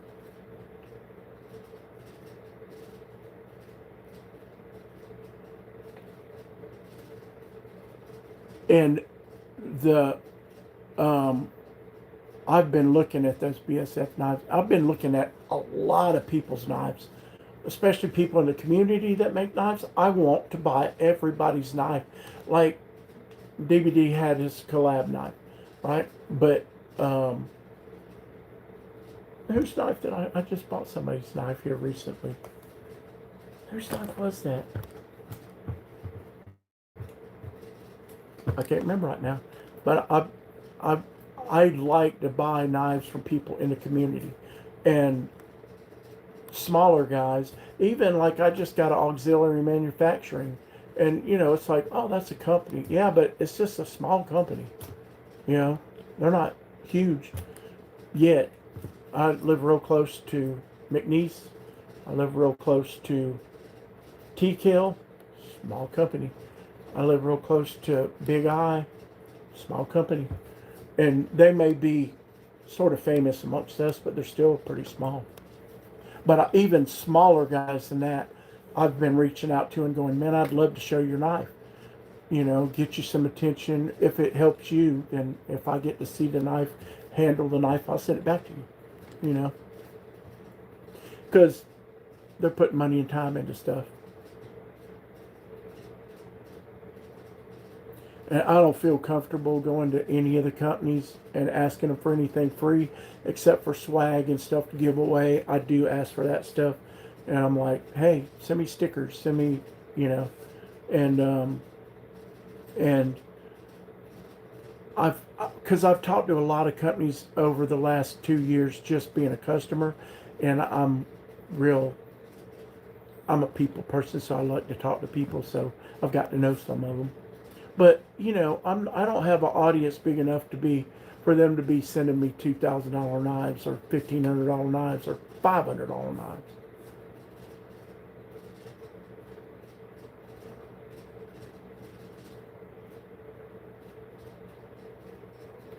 I'll try to catch up. Because y'all are just being good to each other. And that is exactly what I want to do this for. Just one more place for everybody to be good to each other. I need to get a laptop. If nothing else, I got to get a laptop. That's something that's on my list too of things. Because I opened I'm calling it a country store in Mercantile on Fourth Wall, where DVD and Illuminati and a bunch of other people have their stuff. And I put Bulldog Smith Farms t-shirts and hoodies and hats and camp mugs. And I'm going to have to find some other places to find stuff and or do some stuff here, because I want Yetis and stuff, not just a white camp mug, and that's the only choice. But they had a camp mug, you know, like a metal camp mug. So I'm like, heck, that's better than nothing. And a water bottle. And so I did that on Fourth Wall. It's BullDogSmithFarms-shop.fourthwall.com. And I'm starting to put links under stuff. I've got I'm approved at Amazon too, but I haven't sent in my tax paperwork yet. But I do have affiliate links there now. I guess I won't make no money from it, but they're there. But I hardly buy any Chinese stuff. Although there's a Kaiser right now that just came out that I want. A little fixed blade. Because I think it's PEI that's on it, because it has a yellow looking handle, but then there's a green one. And if I know they've been talking about coming out with colors of that, and if it comes out in different colors besides that color, like if it came out in kind of a orange, dark orange, or the green, if that's what it is, I want one. And they're like $70. That's a lot of money right now, though.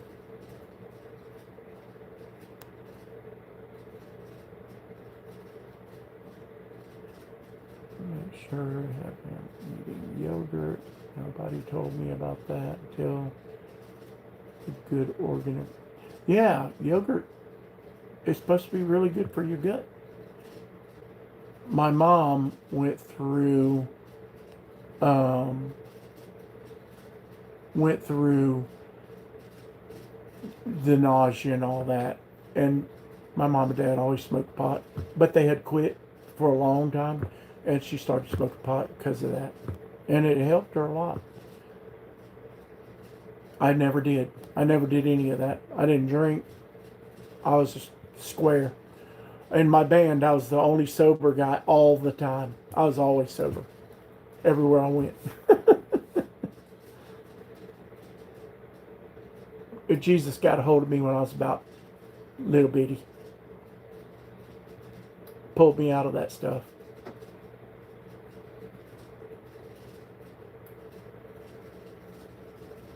I'm going to catch up here.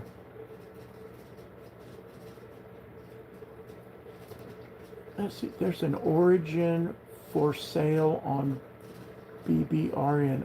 I don't know what that means, Robert Lyons or Robert Jones. There's an origin for sale on BBRN. Blades. I'm drawing a blank, and I'm way behind.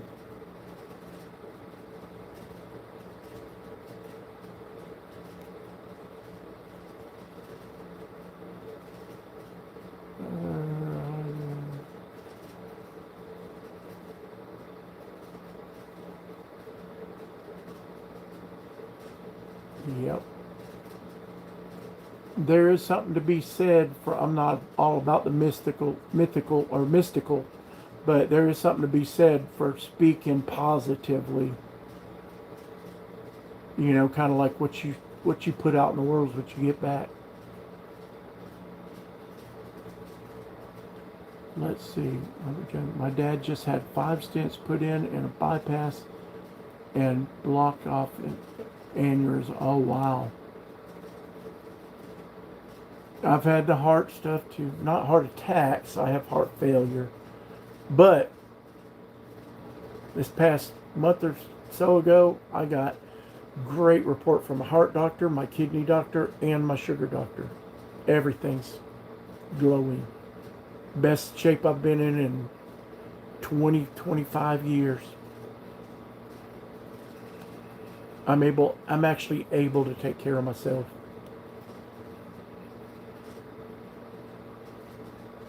My dad had all the stents and all that over and over and over.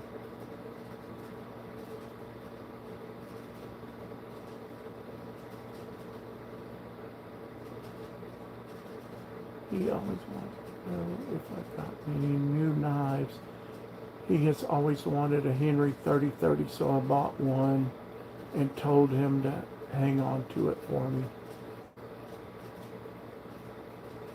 I've always wanted a Henry of any kind.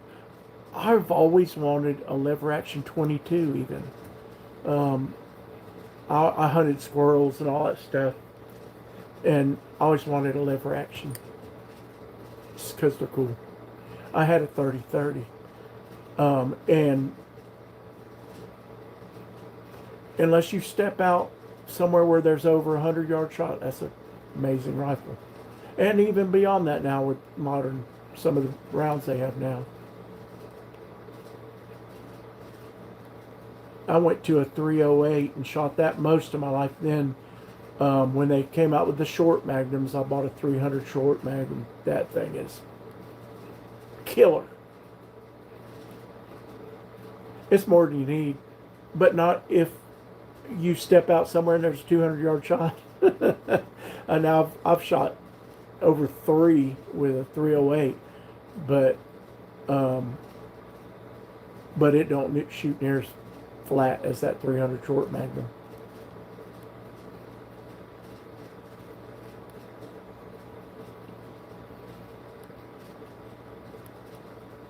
Try to just catch up. I'll gladly pray for you. Brother, I could use prayers. All of y'all,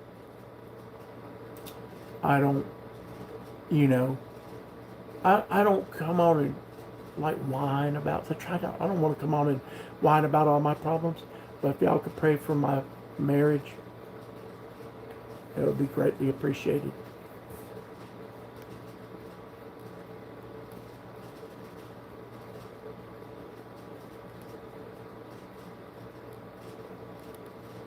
I I think prayer is essential.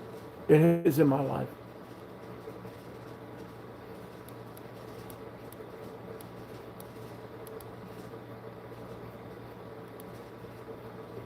I love y'all, man. I love this community. I love you guys because this is how you're supposed to treat people.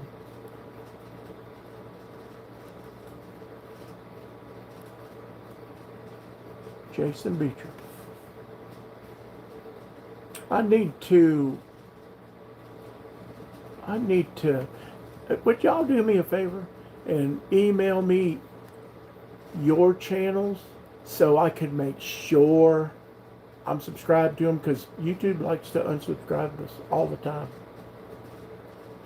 Or, down at the end, down here when we get about to wrap up, something, just send me links, something. Something.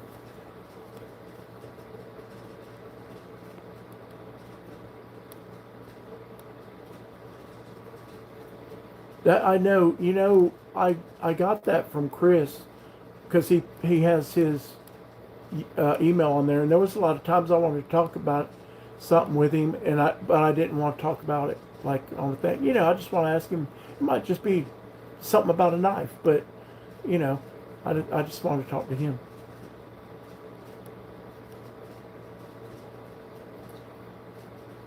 I've been having to scroll here, so hey Cicero, how you doing, brother?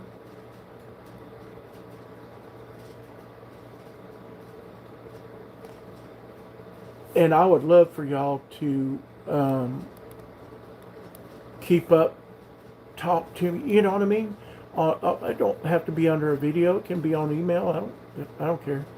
I mean, I guess it does help if you comment on videos and like them and stuff, but that's just, besides the point.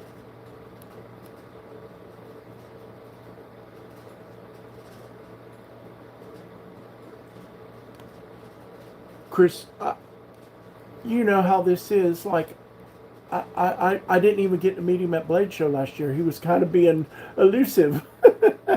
But everything I can tell, he's got to be a good guy. I mean, he's got to be a good guy. The way he treats the boys, too. He's a little bit like me. He probably ought to punish him a little bit more. I have a hard time with that, too.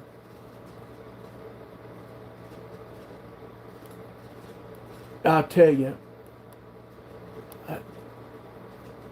I've put out a lot of calls to ask people to help Chris because I just think he deserves it because he's a good guy, puts on a good show, he's taking care of them boys.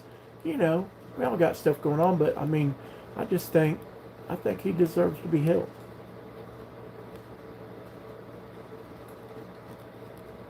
Ben at Jack Wolf's is cool. I need to reach out to him. I guess just email Jack Wolf's and tell him you want to talk to Ben. I don't know. I bought my first Jack Wolf knife here just a while ago from Urban Cutlery up in New York. They're great. They have helped me so much. They've like held a knife for me and let me pay them over time. And so I got the Melissa Backwoods one right back there. that newest one. I'm gonna get her knife when they have it at TKL again too. I'm gonna try to get one of the special ones because I totally missed it last year. I was really kind of new to a lot of that and didn't know about a lot of people. I had no idea TKL lived right there.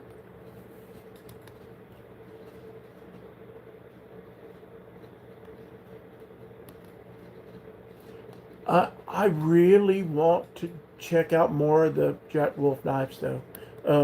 They're kind of, you know, hard to afford a whole bunch of them. And I really wish I would have got on that one that was U.S. made last year. Oh, who made that? Y'all know. Um, it's on the tip of my tongue because I want some of their knives too. Tactile is making colored Ultim pins now. I have to check that out.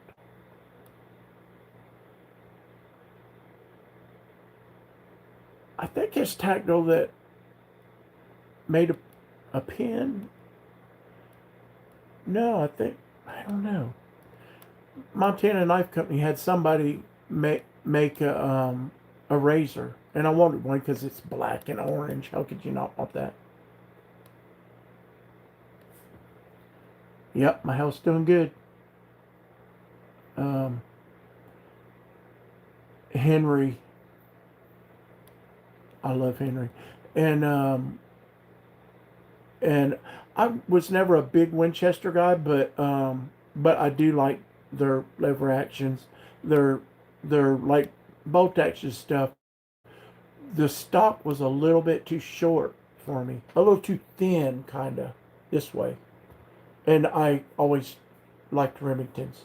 Now I have a Browning, my 300 short mag's a Browning, and I love it. Of course, you when you're growing up, you want what your dad has, and he had Remingtons. They have Henry 22s at Walmart. Cool. Oh, that's cool. That probably brings them down in price a little. There's several lever actions I'd love to have. I'd love to have a Golden Boy. I used to my one of my dad's friends had Marlin 3030, and my dad had one for a while, and I got to shoot a lot of. Killed one of my first deer with a Marlin 243, and no, it wasn't. I think that was a Savage, but it was a lever action. But my dad had a Marlin 3030, and I actually think I liked it better than a Winchester back then. It had a little thicker stock. It was, you know, side feed instead of top, so you could put a scope on it.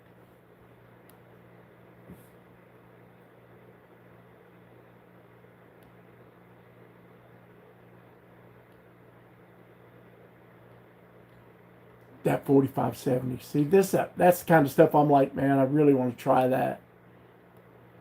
As far as where I live right now, a 3030 would be most of the time, but not all the time.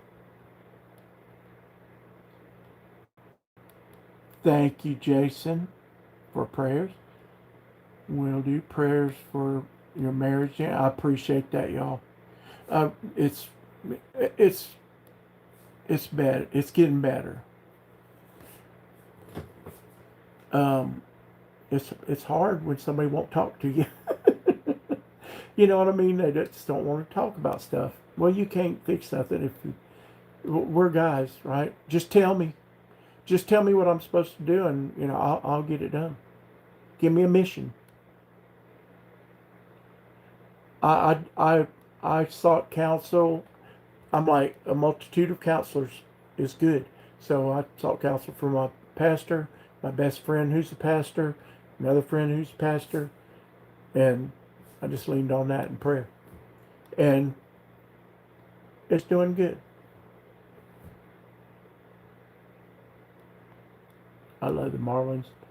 Um, 1895, 4570. Oh man. Now I want to start borrowing rifles to try out. This is when you have to like have get-togethers. Like I'm in the Sons of Confederate Veterans, and I used to ride motorcycles with the mechanized cavalry part of that. And man, you just get together with people that love the same things as you love.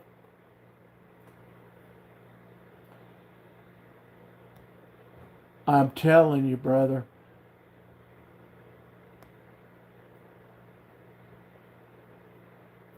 Yep, Cicero. This is what I'm talking about. I've said it before. I'm gonna say it again. This community got me through. Well, first having something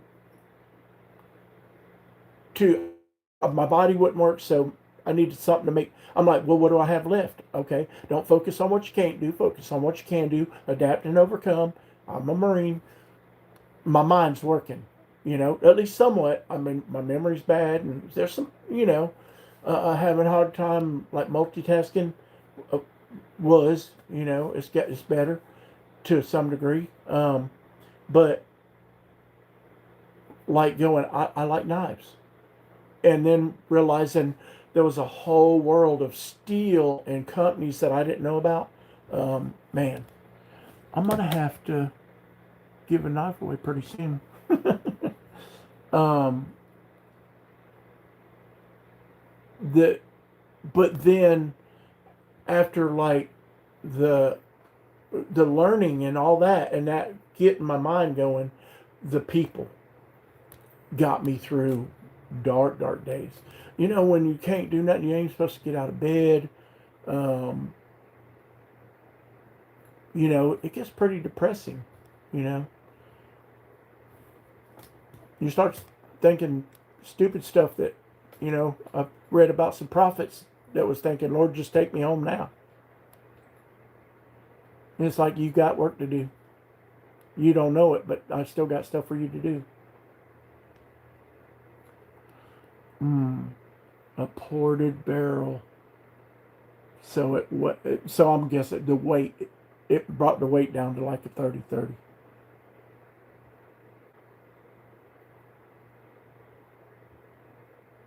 I've got a Remington 30-30 had for years. I just don't get to use it much anymore. That's been me lately. And I've got nephews that I used to tote all over the woods, and they ain't been coming to get me, and I don't like it. Brantley, how you doing, my brother?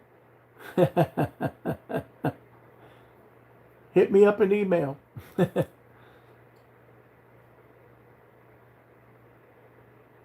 405 grain ballistic tip, fantastic Hornady lever evolution. Then ballistic, man, when ballistic tips came along, it changed my world. I quit having to trail deer hardly ever. Back then,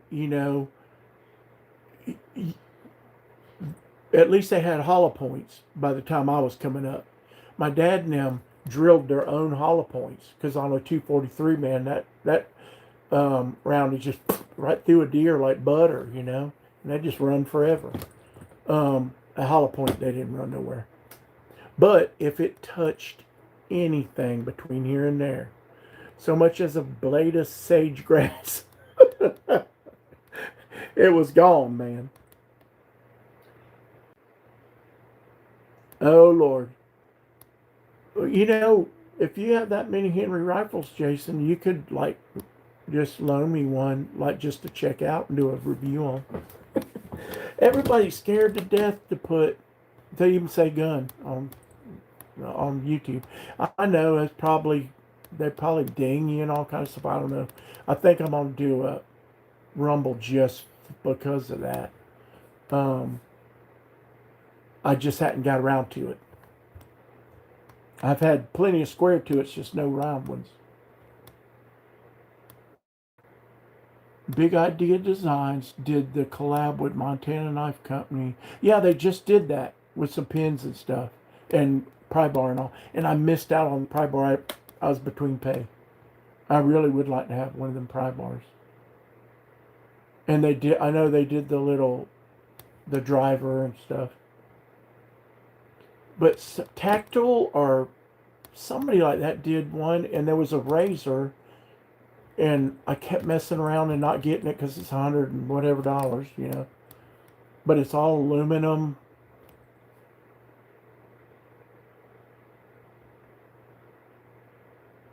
Really, they weren't made in the U.S. Come on, man.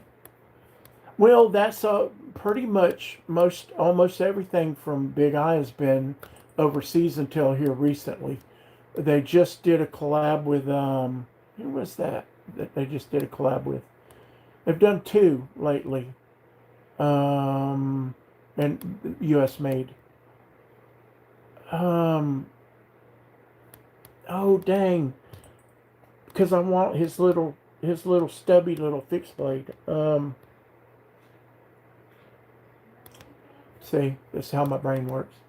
But he has that little bitty stubby fixed blade that I want, and he just did a collab with them. And then right as Blade Show was starting, and they just did one before that.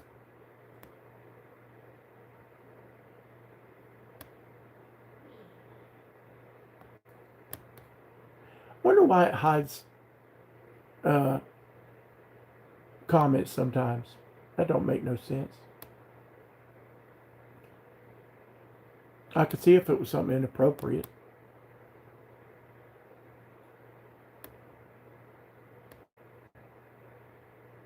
I know. I'm ready to go out and do some turkey hunting now. They're gobbling everywhere around here.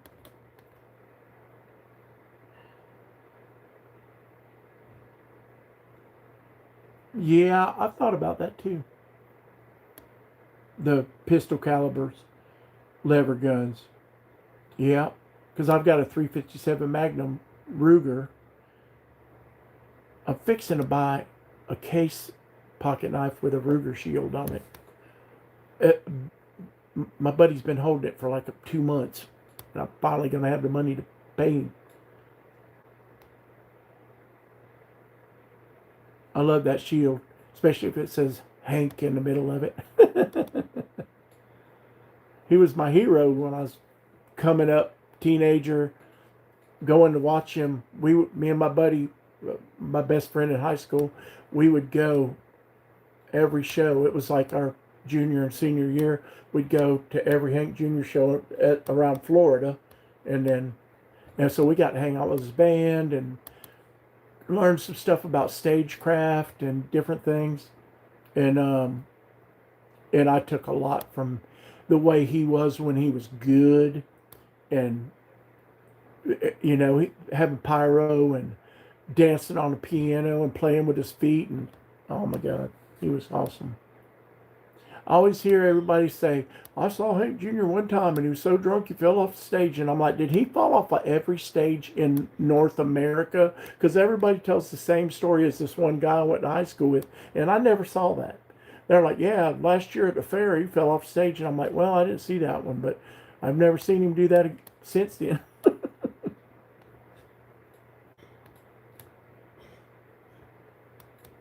Oh, yeah. Yeah, your uncle makes music. And he's pretty dang good, too. His Brantley's uncle is a country singer, and he's pretty darn good. Um, he's a really good singer.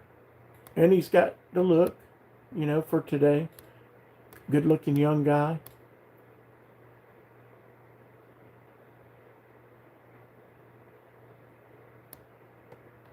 Yep, Henry's affordable. He'll uh, he'll catch up. Okay, let me try to catch up. I hate to miss anything. H6 Big Boy limited edition is affordable for me at this point. H12s are more affordable range. So 44 and a 357. 600, I thought. I know, it's crazy, ain't it? What you call an expensive knife, an expensive gun, and then you go buy a knife for that. And that's crazy to me. When I first started doing this, I was just shocked at the price of things. MSRP on Henry. About a year and a half ago, I was really looking hard at them. Everybody said, I did one video because with my pistol, because Stoner CNC sent me grips for, because they're just cool. And Chris actually sent me a set of grips for Benchmade from them, and they are awesome.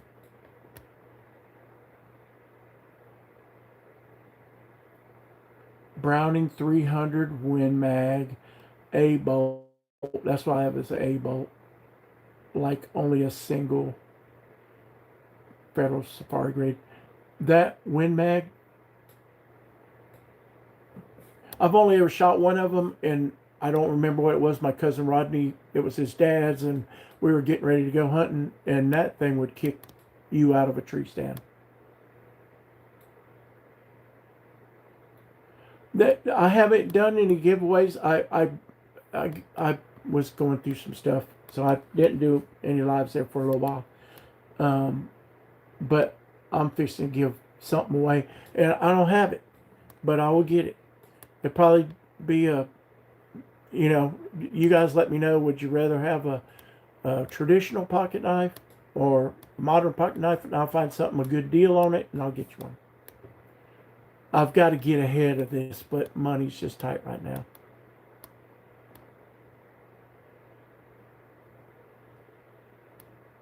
Yeah, see, I see that. I see a lot of gun content, but it's like that channel, just all they do. So I wonder if they'll bleed across, like they'll punish you over here for what you do over there. Because, I don't know that I have enough to talk about with that to do a channel for that. But maybe, you can do stuff on Rumble that you can't do here. And so maybe do, this stuff would relate over there as well. I know a lot of political guys have a Rumble because you don't get punished over there for free speech.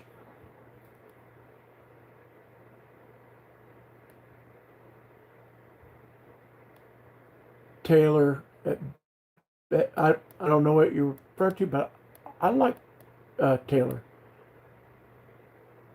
And I kind of get his using the damn word all the time. I love their stuff. I always want their exclusive color,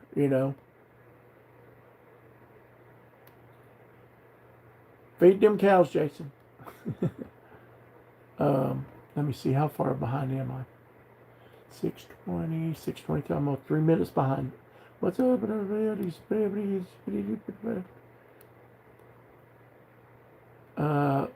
Ronald Dobbins, hello, brother.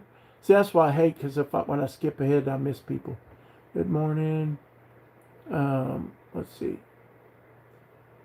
Me too. I have 2 turkeys. Stuff from last year. All the turkeys. I've killed dozens of turkeys, and I never had one mounted. And I used to do taxidermy. You never have time to do your own stuff like a mechanic.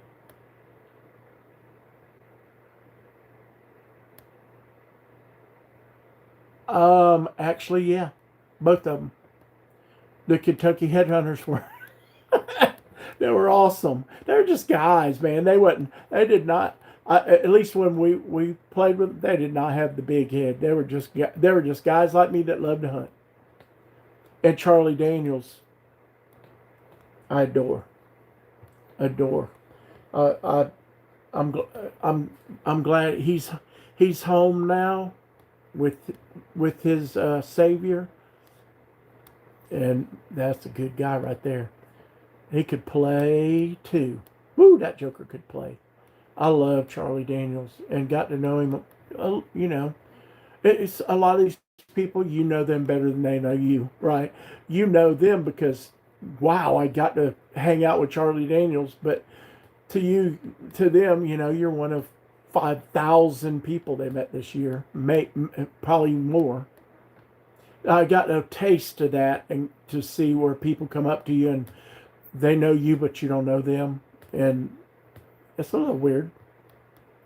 And they think you're somebody, and you know better.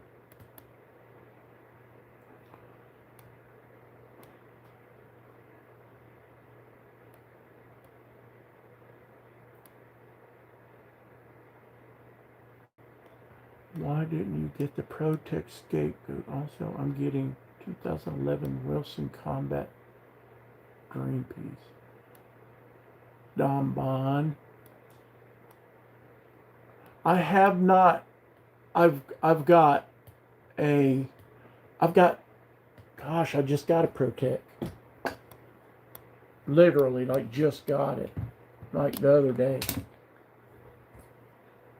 Um, but I don't have that one yet. Where's my little ProTech I got? I got a little bitty a Duke. Where you at, brother? I know you're around here somewhere, because I hadn't even got you off my table yet. But I don't know where you're at right now. I got a Duke, and I got a and I got, oh, I know where it's, oh, it's in my shirt. I had it in my shirt pocket because I've been toting it around to, you know, even if I'm just walking around the house, I keep knives in my pocket and stuff so I can at least get used to them. And I got that ProTech Duke, and it's black and tan, like a FDE blade. But I had never tried Defiant 7, and the guy at up there at Urban Cutlery said you really should try it. And I was like, well, I had looked at them on American Made Blades and stuff, and thought, well, no. And I didn't know about Emerson, but they've really grown on me. Man, I really want that knife, that Irish knife that he does every year. I really want one of them next year. But I said, well, I'm going all the way, and I'm doing the one with a Damascus blade. So I did an unboxing the other night, but I've been toting it around everywhere. And it's surprisingly light to be as big as it is. Kind of like a Dixon, for as big of a knife as that is, and heavy duty of a knife as it is, it shocks you how light it is. You know, it's not a bug out, but it's for a big old knife and tough heavy duty knife, it's really cool. They're pretty cool. I've talked to them a lot, and they let me use the Dixon on one of my shirt designs. But this guy's my new favorite. I love that little Duke though. It's little.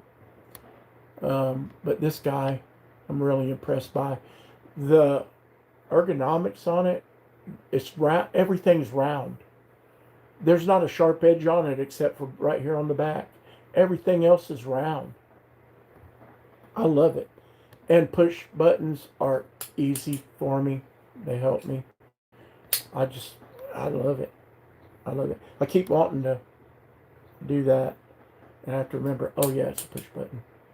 It's just drop shutty. I kind of like the controlled drop. You know, like Dixon's kind of like that. You kind of do that, and it'll kind of, you know, I really like that. But I love push buttons. And the new top liner locks and compression locks with the push button and all, I love them because it's just easier for me to manipulate. I should give a knife away. Let me see. You know how I had to do last time? When I get me another screen, I'll be able to not have to jump back and forth. But I'll go do the picker thing, and then show y'all. My newest knife is a Montana Knife Company small fixed blade paracord handle. Great grinding. I love them. I love them. I have a whitetail traditions with the desert ironwood handle. I love, but that ain't gonna be my user knife. I've got a Blackfoot that I use all the time with a black coated blade, and I've got a real tiny mini speed goat that has carbon fiber handle, and that thing, I mean, neck knife, I mean, it's just gone. It's just nothing. It's just this big. It's awesome. I had to have the special one, you know, with carbon fiber and shiny blade.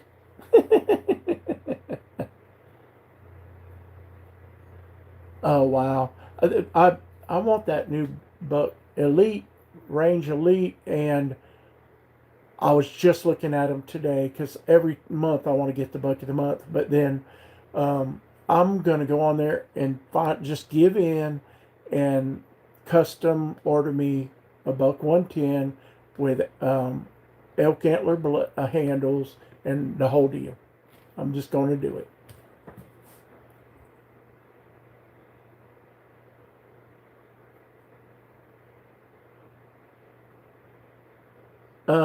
And I was just looking at something today, and I emailed the guy to say, why are you saying, you know, with this whole Bark River thing, why are you saying Montana Knife Company's next and they ought to go out of business? Maybe he knows something I don't know, you know, but everything I've got from them, I've loved. I think for the money, the fit and finish could be a little better on some things. I think they could take a little more attention to it. But everything I've done with, and every interaction I've had with them has been great. They won't send me nothing free, but that's okay. Not even a sticker. But it's okay. I really like them. But they're expensive, you know. Everything American made is, or most things. I know, what is it? American Blade Company right now that everybody was showing at Texas. Their prices seem fantastic. Like you're getting a lot for the money. Let me go over here. Let me click off of here and go over here to a comment picker. It'll take a second. Let's see if I can't get it figured out. Go there. I have to pull it up.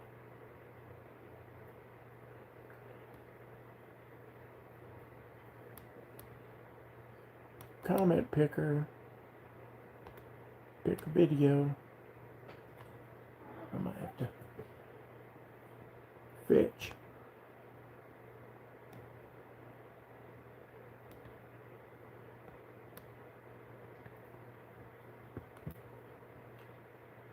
Oh, okay. I remember now.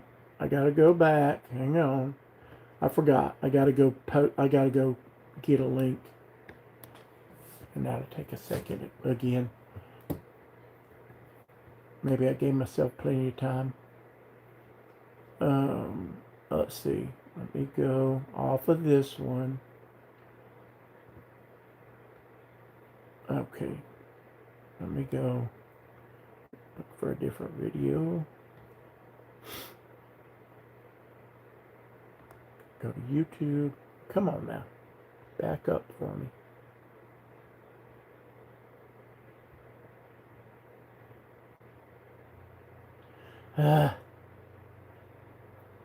Everything wants to not work for you when you're doing something. Okay, here we go.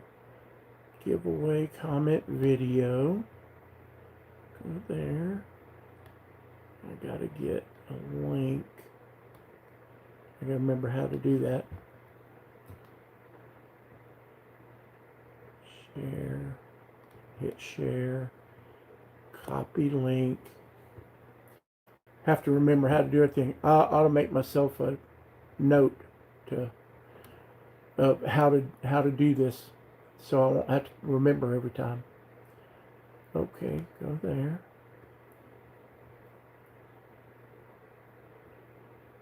And go here. Post that.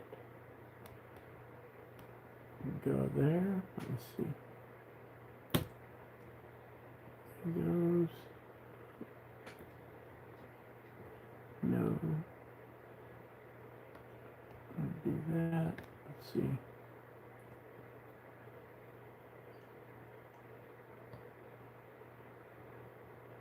Okay, that's fine.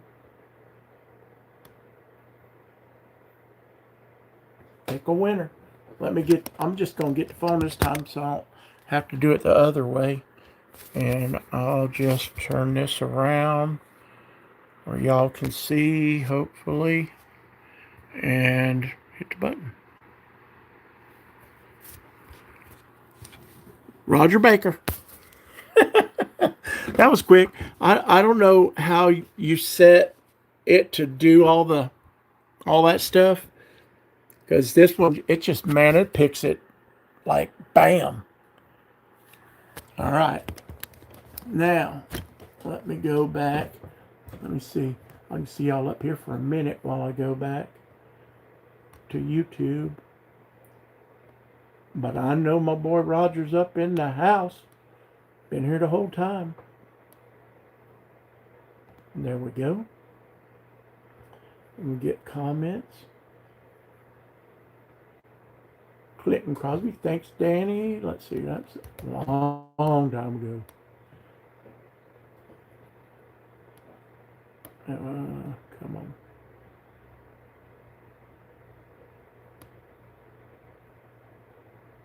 Oh, okay.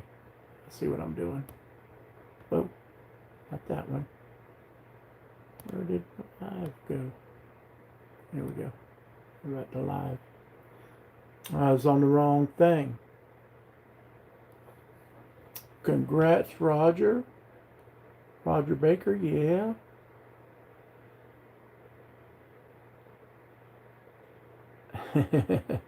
Well deserved, no doubt. You know, ain't it funny? Because you want to win something. I want to win something, right? But then you're happy that the people that you talk to all the time win.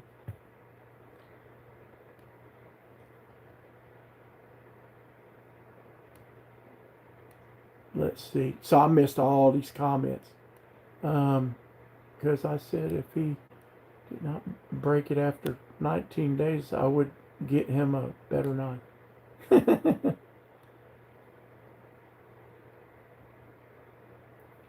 Let's see. Go back and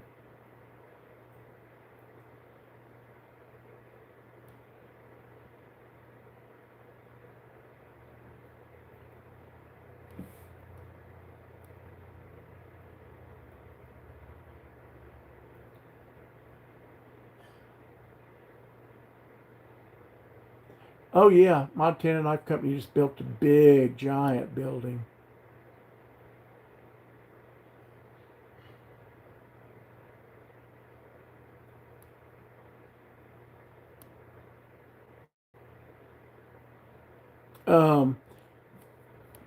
I'm waiting on my TKL folder. Just, by the way, not the first one they made, but they did it on Kickstarter, and now they're just now sending them out, and they're going to do another one. It's the same knife, but in a sheep split, and yeah, I think it's going to be really cool. You can take the knife apart just like bam, bam, bam, easy. Take the knife apart, swap a blade out, and put it right back together, easy. It's got handles, carved like they're grenade grips.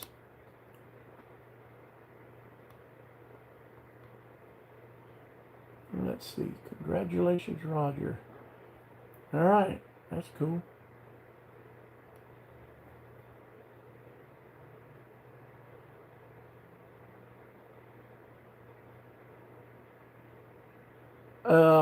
Yeah, I could show my Montana knives. I have to gather them up.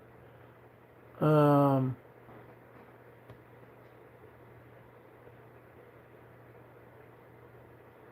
Dom, um, I was the same way. Um, if I can grab one, I'll show you.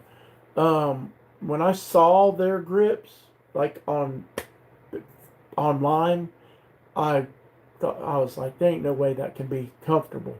No way. But they are. And I don't know. It's weird. It's strange because they sure don't look like they'd be comfortable to me. But grippy now, I get that. I'm like, oh yeah, that'd be grippy probably, but comfortable, I don't know. Um, they are. It, it's weird.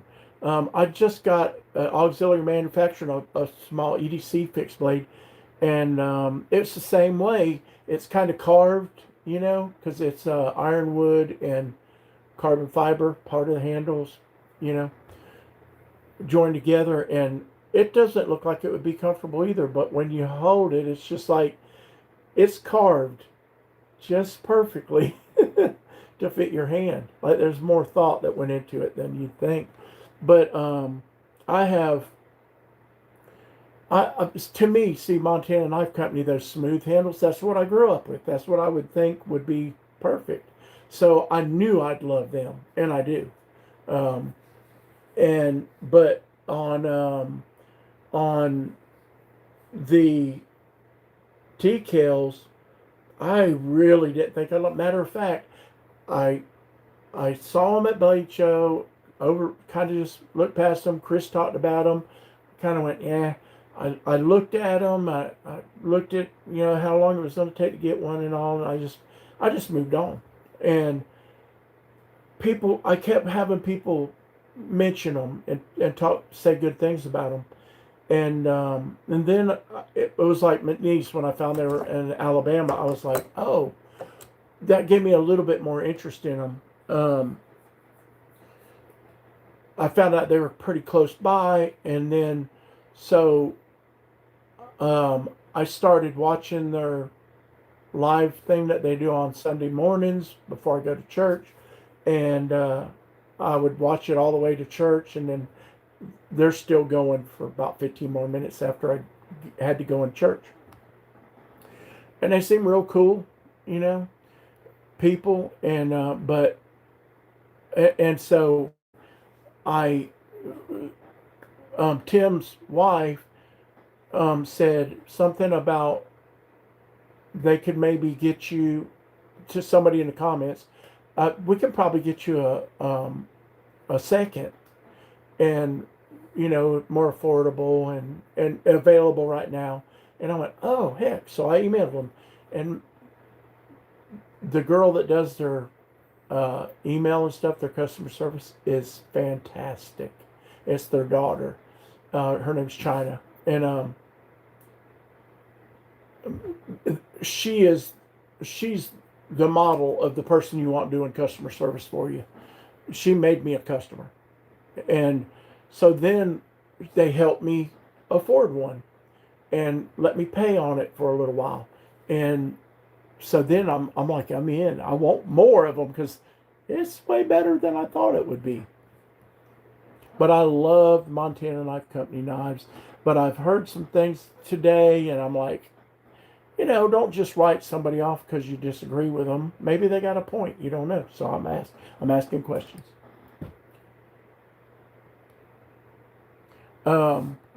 But hang on a second, and I'll show you a couple of what I got back here. That's a Montana, and let's see, where are you at? This is a T-kill.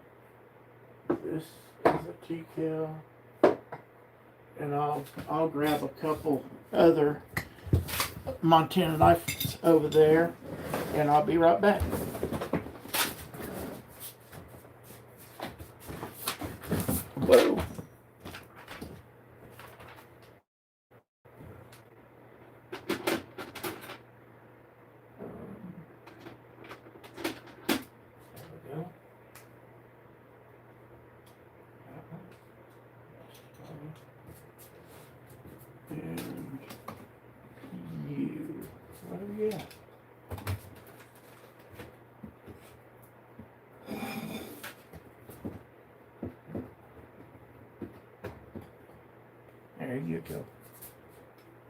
There you are.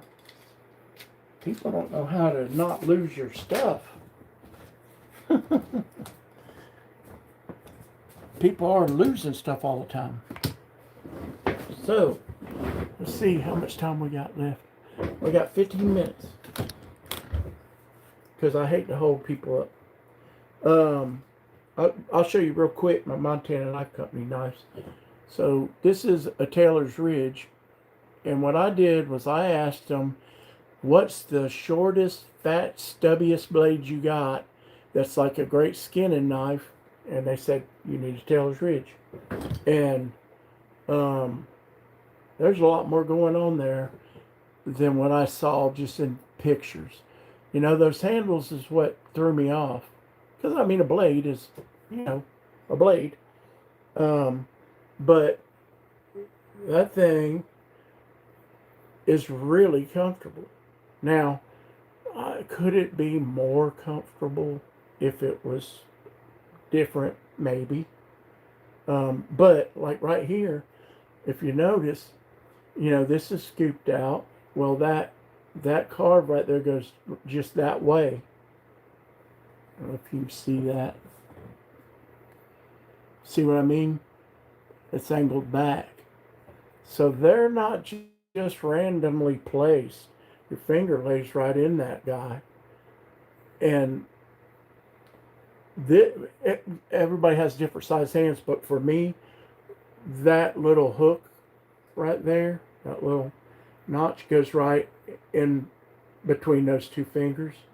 And so it's just, for me, it just fits.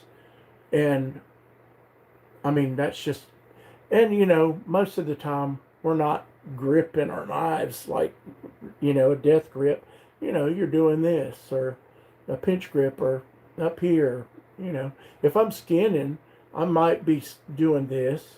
You know, I'm not doing that hardly ever. Maybe in a fighting situation, you know, or that. I have to be careful. I'm not like Tomas at Tactical Tavern. I proved that this week about cutting my toes off. but I'll tell you, and this is G10, and I asked for this on this particular knife and this particular color, but they have micarta, and that's probably what I'm getting next.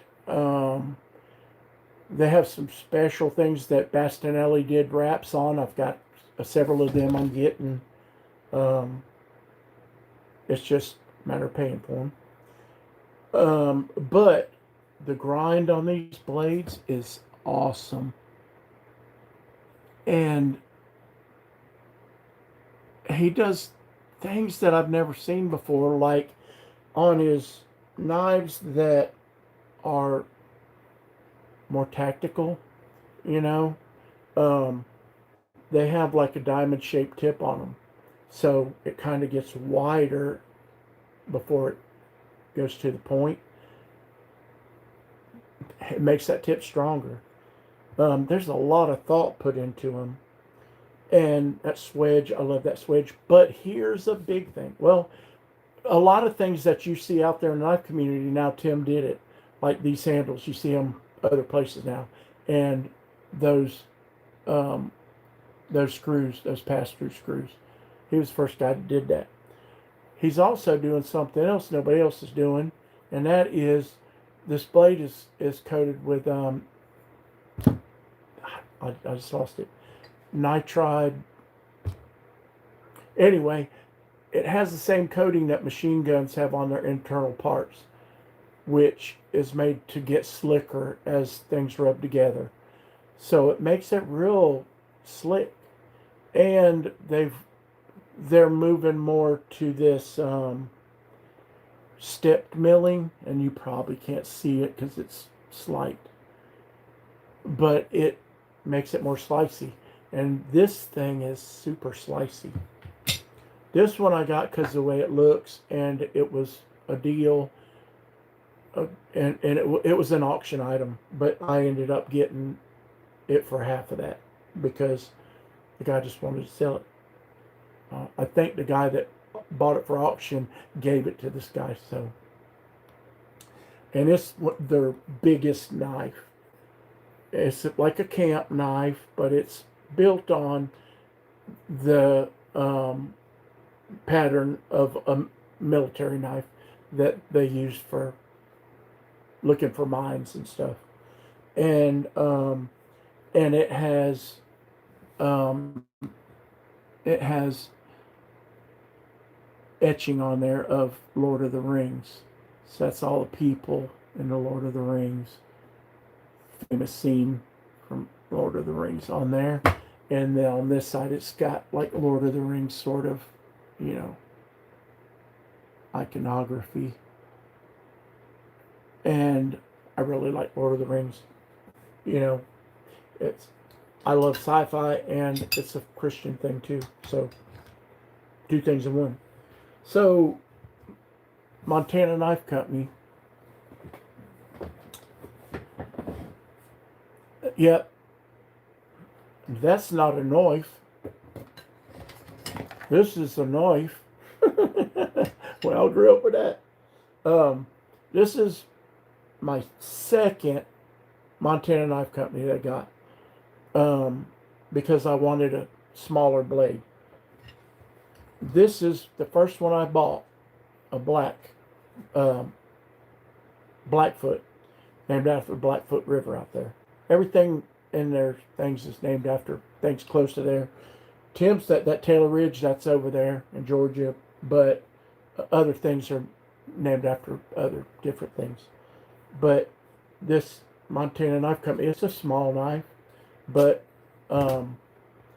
it's a perfect pack in the woods hunting, because that'll break down a whole critter, you know. And most of the time we carry more blade than we need. I always did, because that's what I had. My dad bought me a knife that big. That's what I carried. And then I always had a pocket knife in my pocket too. So if I didn't need my big fixed blade, I always used pocket knife. But this is a Montana Knife Company Blackfoot, and there's things I love about it, and there's things I don't love about it. If I had it to do again, I'd get a different color handle. I thought, ooh, orange and black. Yeah, but I don't love it. Green and black would have been better. Tan and black, green. They have a lot of colors. But what I'd really like to do, and I'd really like to do it myself, get set up where I could and do custom grips on it. And I may just find some at some point because a lot of this stuff is the finding the money to get some equipment that I need to be able to do handles and stuff. Because I got a spider code back there I'd love to do handles on. But I really like this knife. And I have used it and used it and used it. It could use a touch up. But it's still sharp. And I mean, I've cut everything with it. I've cut meat with it and just everything. I keep it right by my little refrigerator in my room. And I really like it. The handle is super comfortable. And again, it fits me just perfect. You know, I get 4-finger grip, and that little notch is behind my finger. And I really like it. What I don't like about it is the blade being so pointy. I'd rather there was more belly to that. But I get it. You know, if every blade was made like this, what if you've got to, you know, do like a little drilling, you know? So different blades, different purposes. But I started looking when I got this one. I was like, oh, maybe they make some different knives.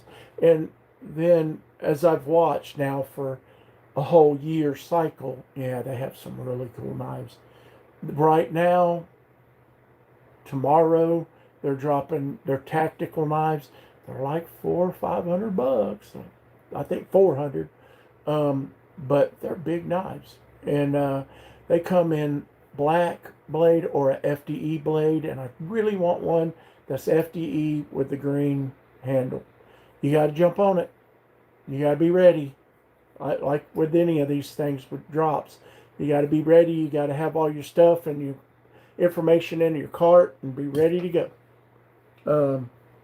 Because when they drop, if you want a specific one, now they really don't sell, just completely sell out. But if you want one with a certain handle color and then you better jump on it, because them FD in green, gone quick. I think the black on black lasts a while. So then I thought, I like this, but it could be a little smaller because I wanted a pocket carry. And this is great for how it's set up to scout carry right here. It's great for that. I'm going to have a T-kill for that soon. So I got this one, this mini speed goat, and I waited for them to have it with the carbon fiber handle. It's crazy how we pay an extra $100 for some little bit of carbon fiber or something, but that's what I wanted. And it's not just that. It's also a polished blade. So, beautiful polished blade. Would I suggest getting a polished blade knife for a user that you're going to use all the time? Probably not. Probably do,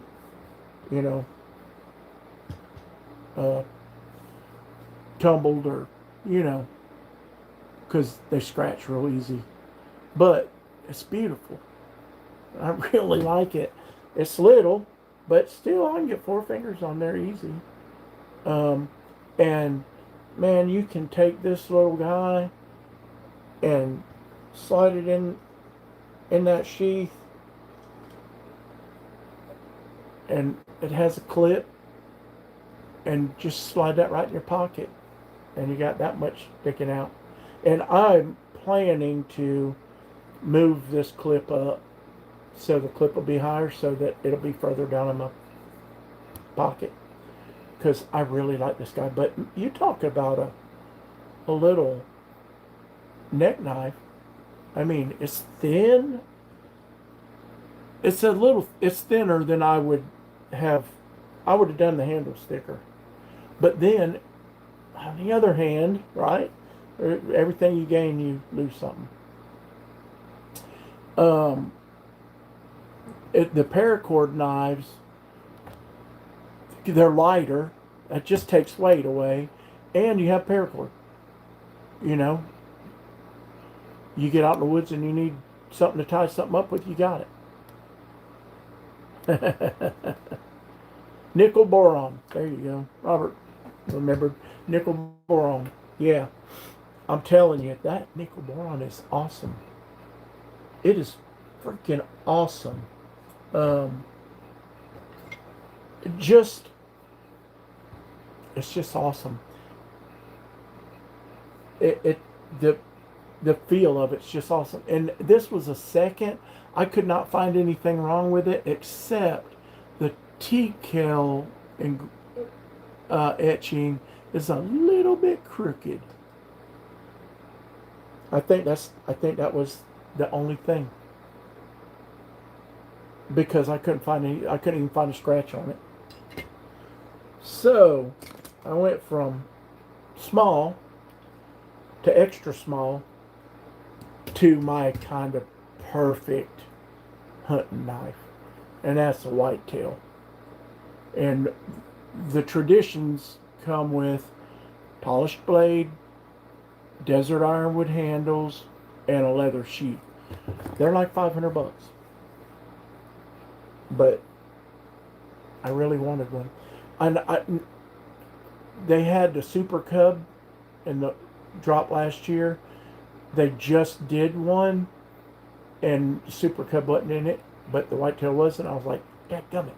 But they had the Blackfoot and the Speed Goat that they just dropped in this, and the whitetail, and I can't remember the name of the other one. It's kind of a nest blade. It's a skinning blade for real. Um, and a lady out in Montana makes these sheaths for them. Um, and so, pretty blade.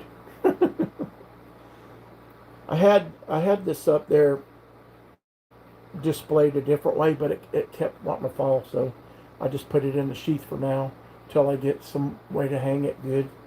Um, and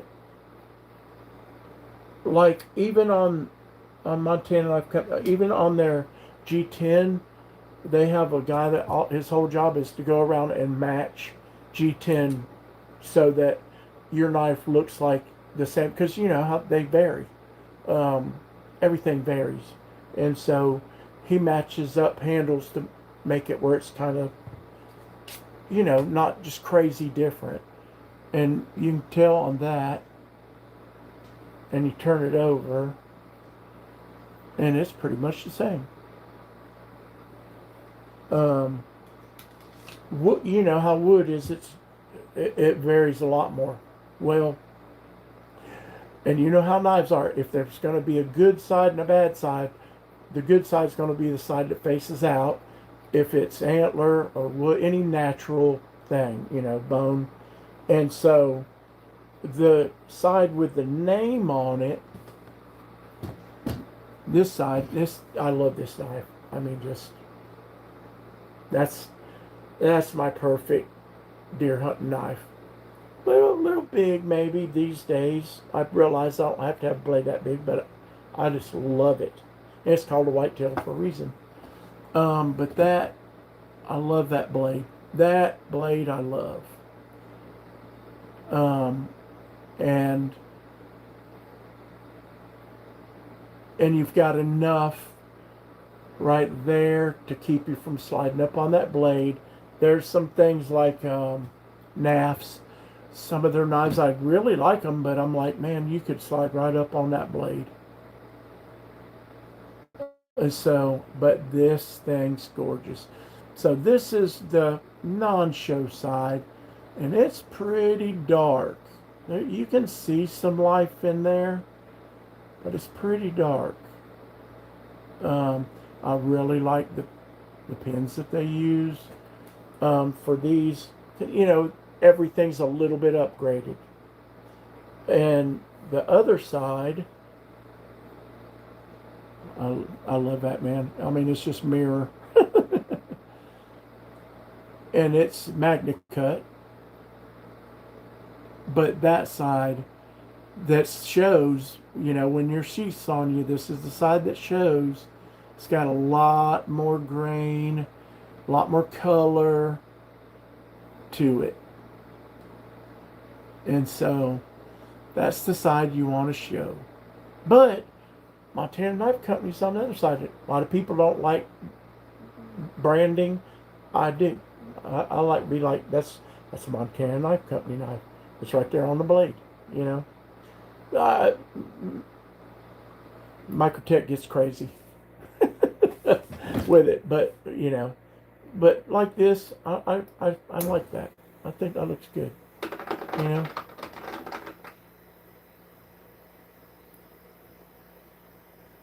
Montana Knife Company, USA made.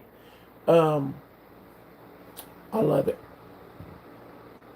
Nice blade. This is one of my very favorite knives. I'm about to have some from TKL as soon as I get them paid for, and it'll probably be one at a time, but they're going to be pretty when I finally do get them. They have some other cool stuff too, like he just did these things that are not brass knuckles, y'all. It's a skull and it's a bottle opener. It's not brass knuckles at all. It does say "Be Less Dumb" on it backwards, so that if you were to, I don't know, put it in putty or something, it would read. be less dumb. But that's just coincidence. Oh, okay. Let's see. The Montana Knife Company, that's one thing about them. They're light because the blade stock's not crazy thick. It's made to carry.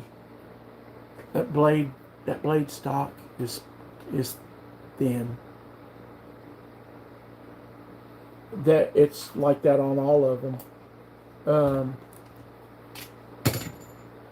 Same deal, thin blade stock. In other words, these are made for hunting. He's a hunter, lives in Montana, big mountains, hard to carry stuff. The less weight, the better. If you only need this knife instead of this knife weighs a lot less than this knife. You know. Now, this is a light knife. Those wood handles are super light. It may be as light as this one, but because of G10. And I don't know if y'all know this, but desert ironwood will not take a stain. That's the color of it. Won't take a stain. Won't take anything because it won't soak in liquid. So you don't have to stabilize it. It's just naturally made to be used on knives. But really thin, slicey blades meant to carry and hunt and do everything you need, but not overkill. Because, like he says, we carry knives bigger than what we need. And I mean, that thing's super slicey. Tim's knives, TKL, are made for a different purpose. Most of them, this knife's heavier because the blade stock's a good bit thicker. Got kind of heavier blade stock. Some of them are heavier, some of them are not. He's got a lot of tactical knives, small, EDC, easy to conceal tactical knives. And he's got, big knives too, like camp knives and different things. This guy, it's built big and heavy. You could baton with that. You could do all kind of stuff. I always just, we had enough sense back then to carry a hatchet. But I think now they don't know you got to use a knife for everything. Oh, let me catch up. And then I'm going to let y'all go so you can get on over there to Wyvern Kodiak. Let's see.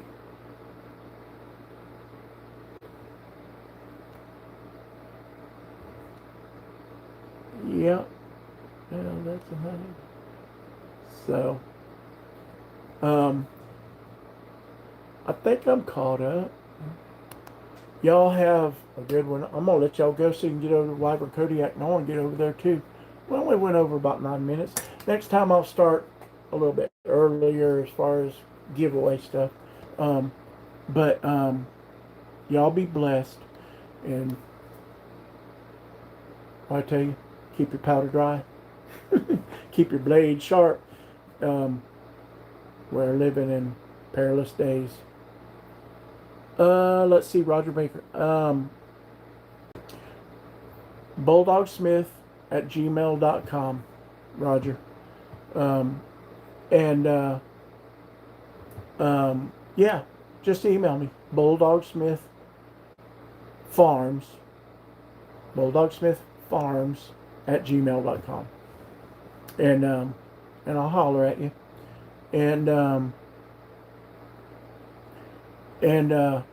Yeah, man, y'all got knives that I can borrow to show? I'd love to do that. I'll send them right back, and I won't be batoning with them or none of that stuff.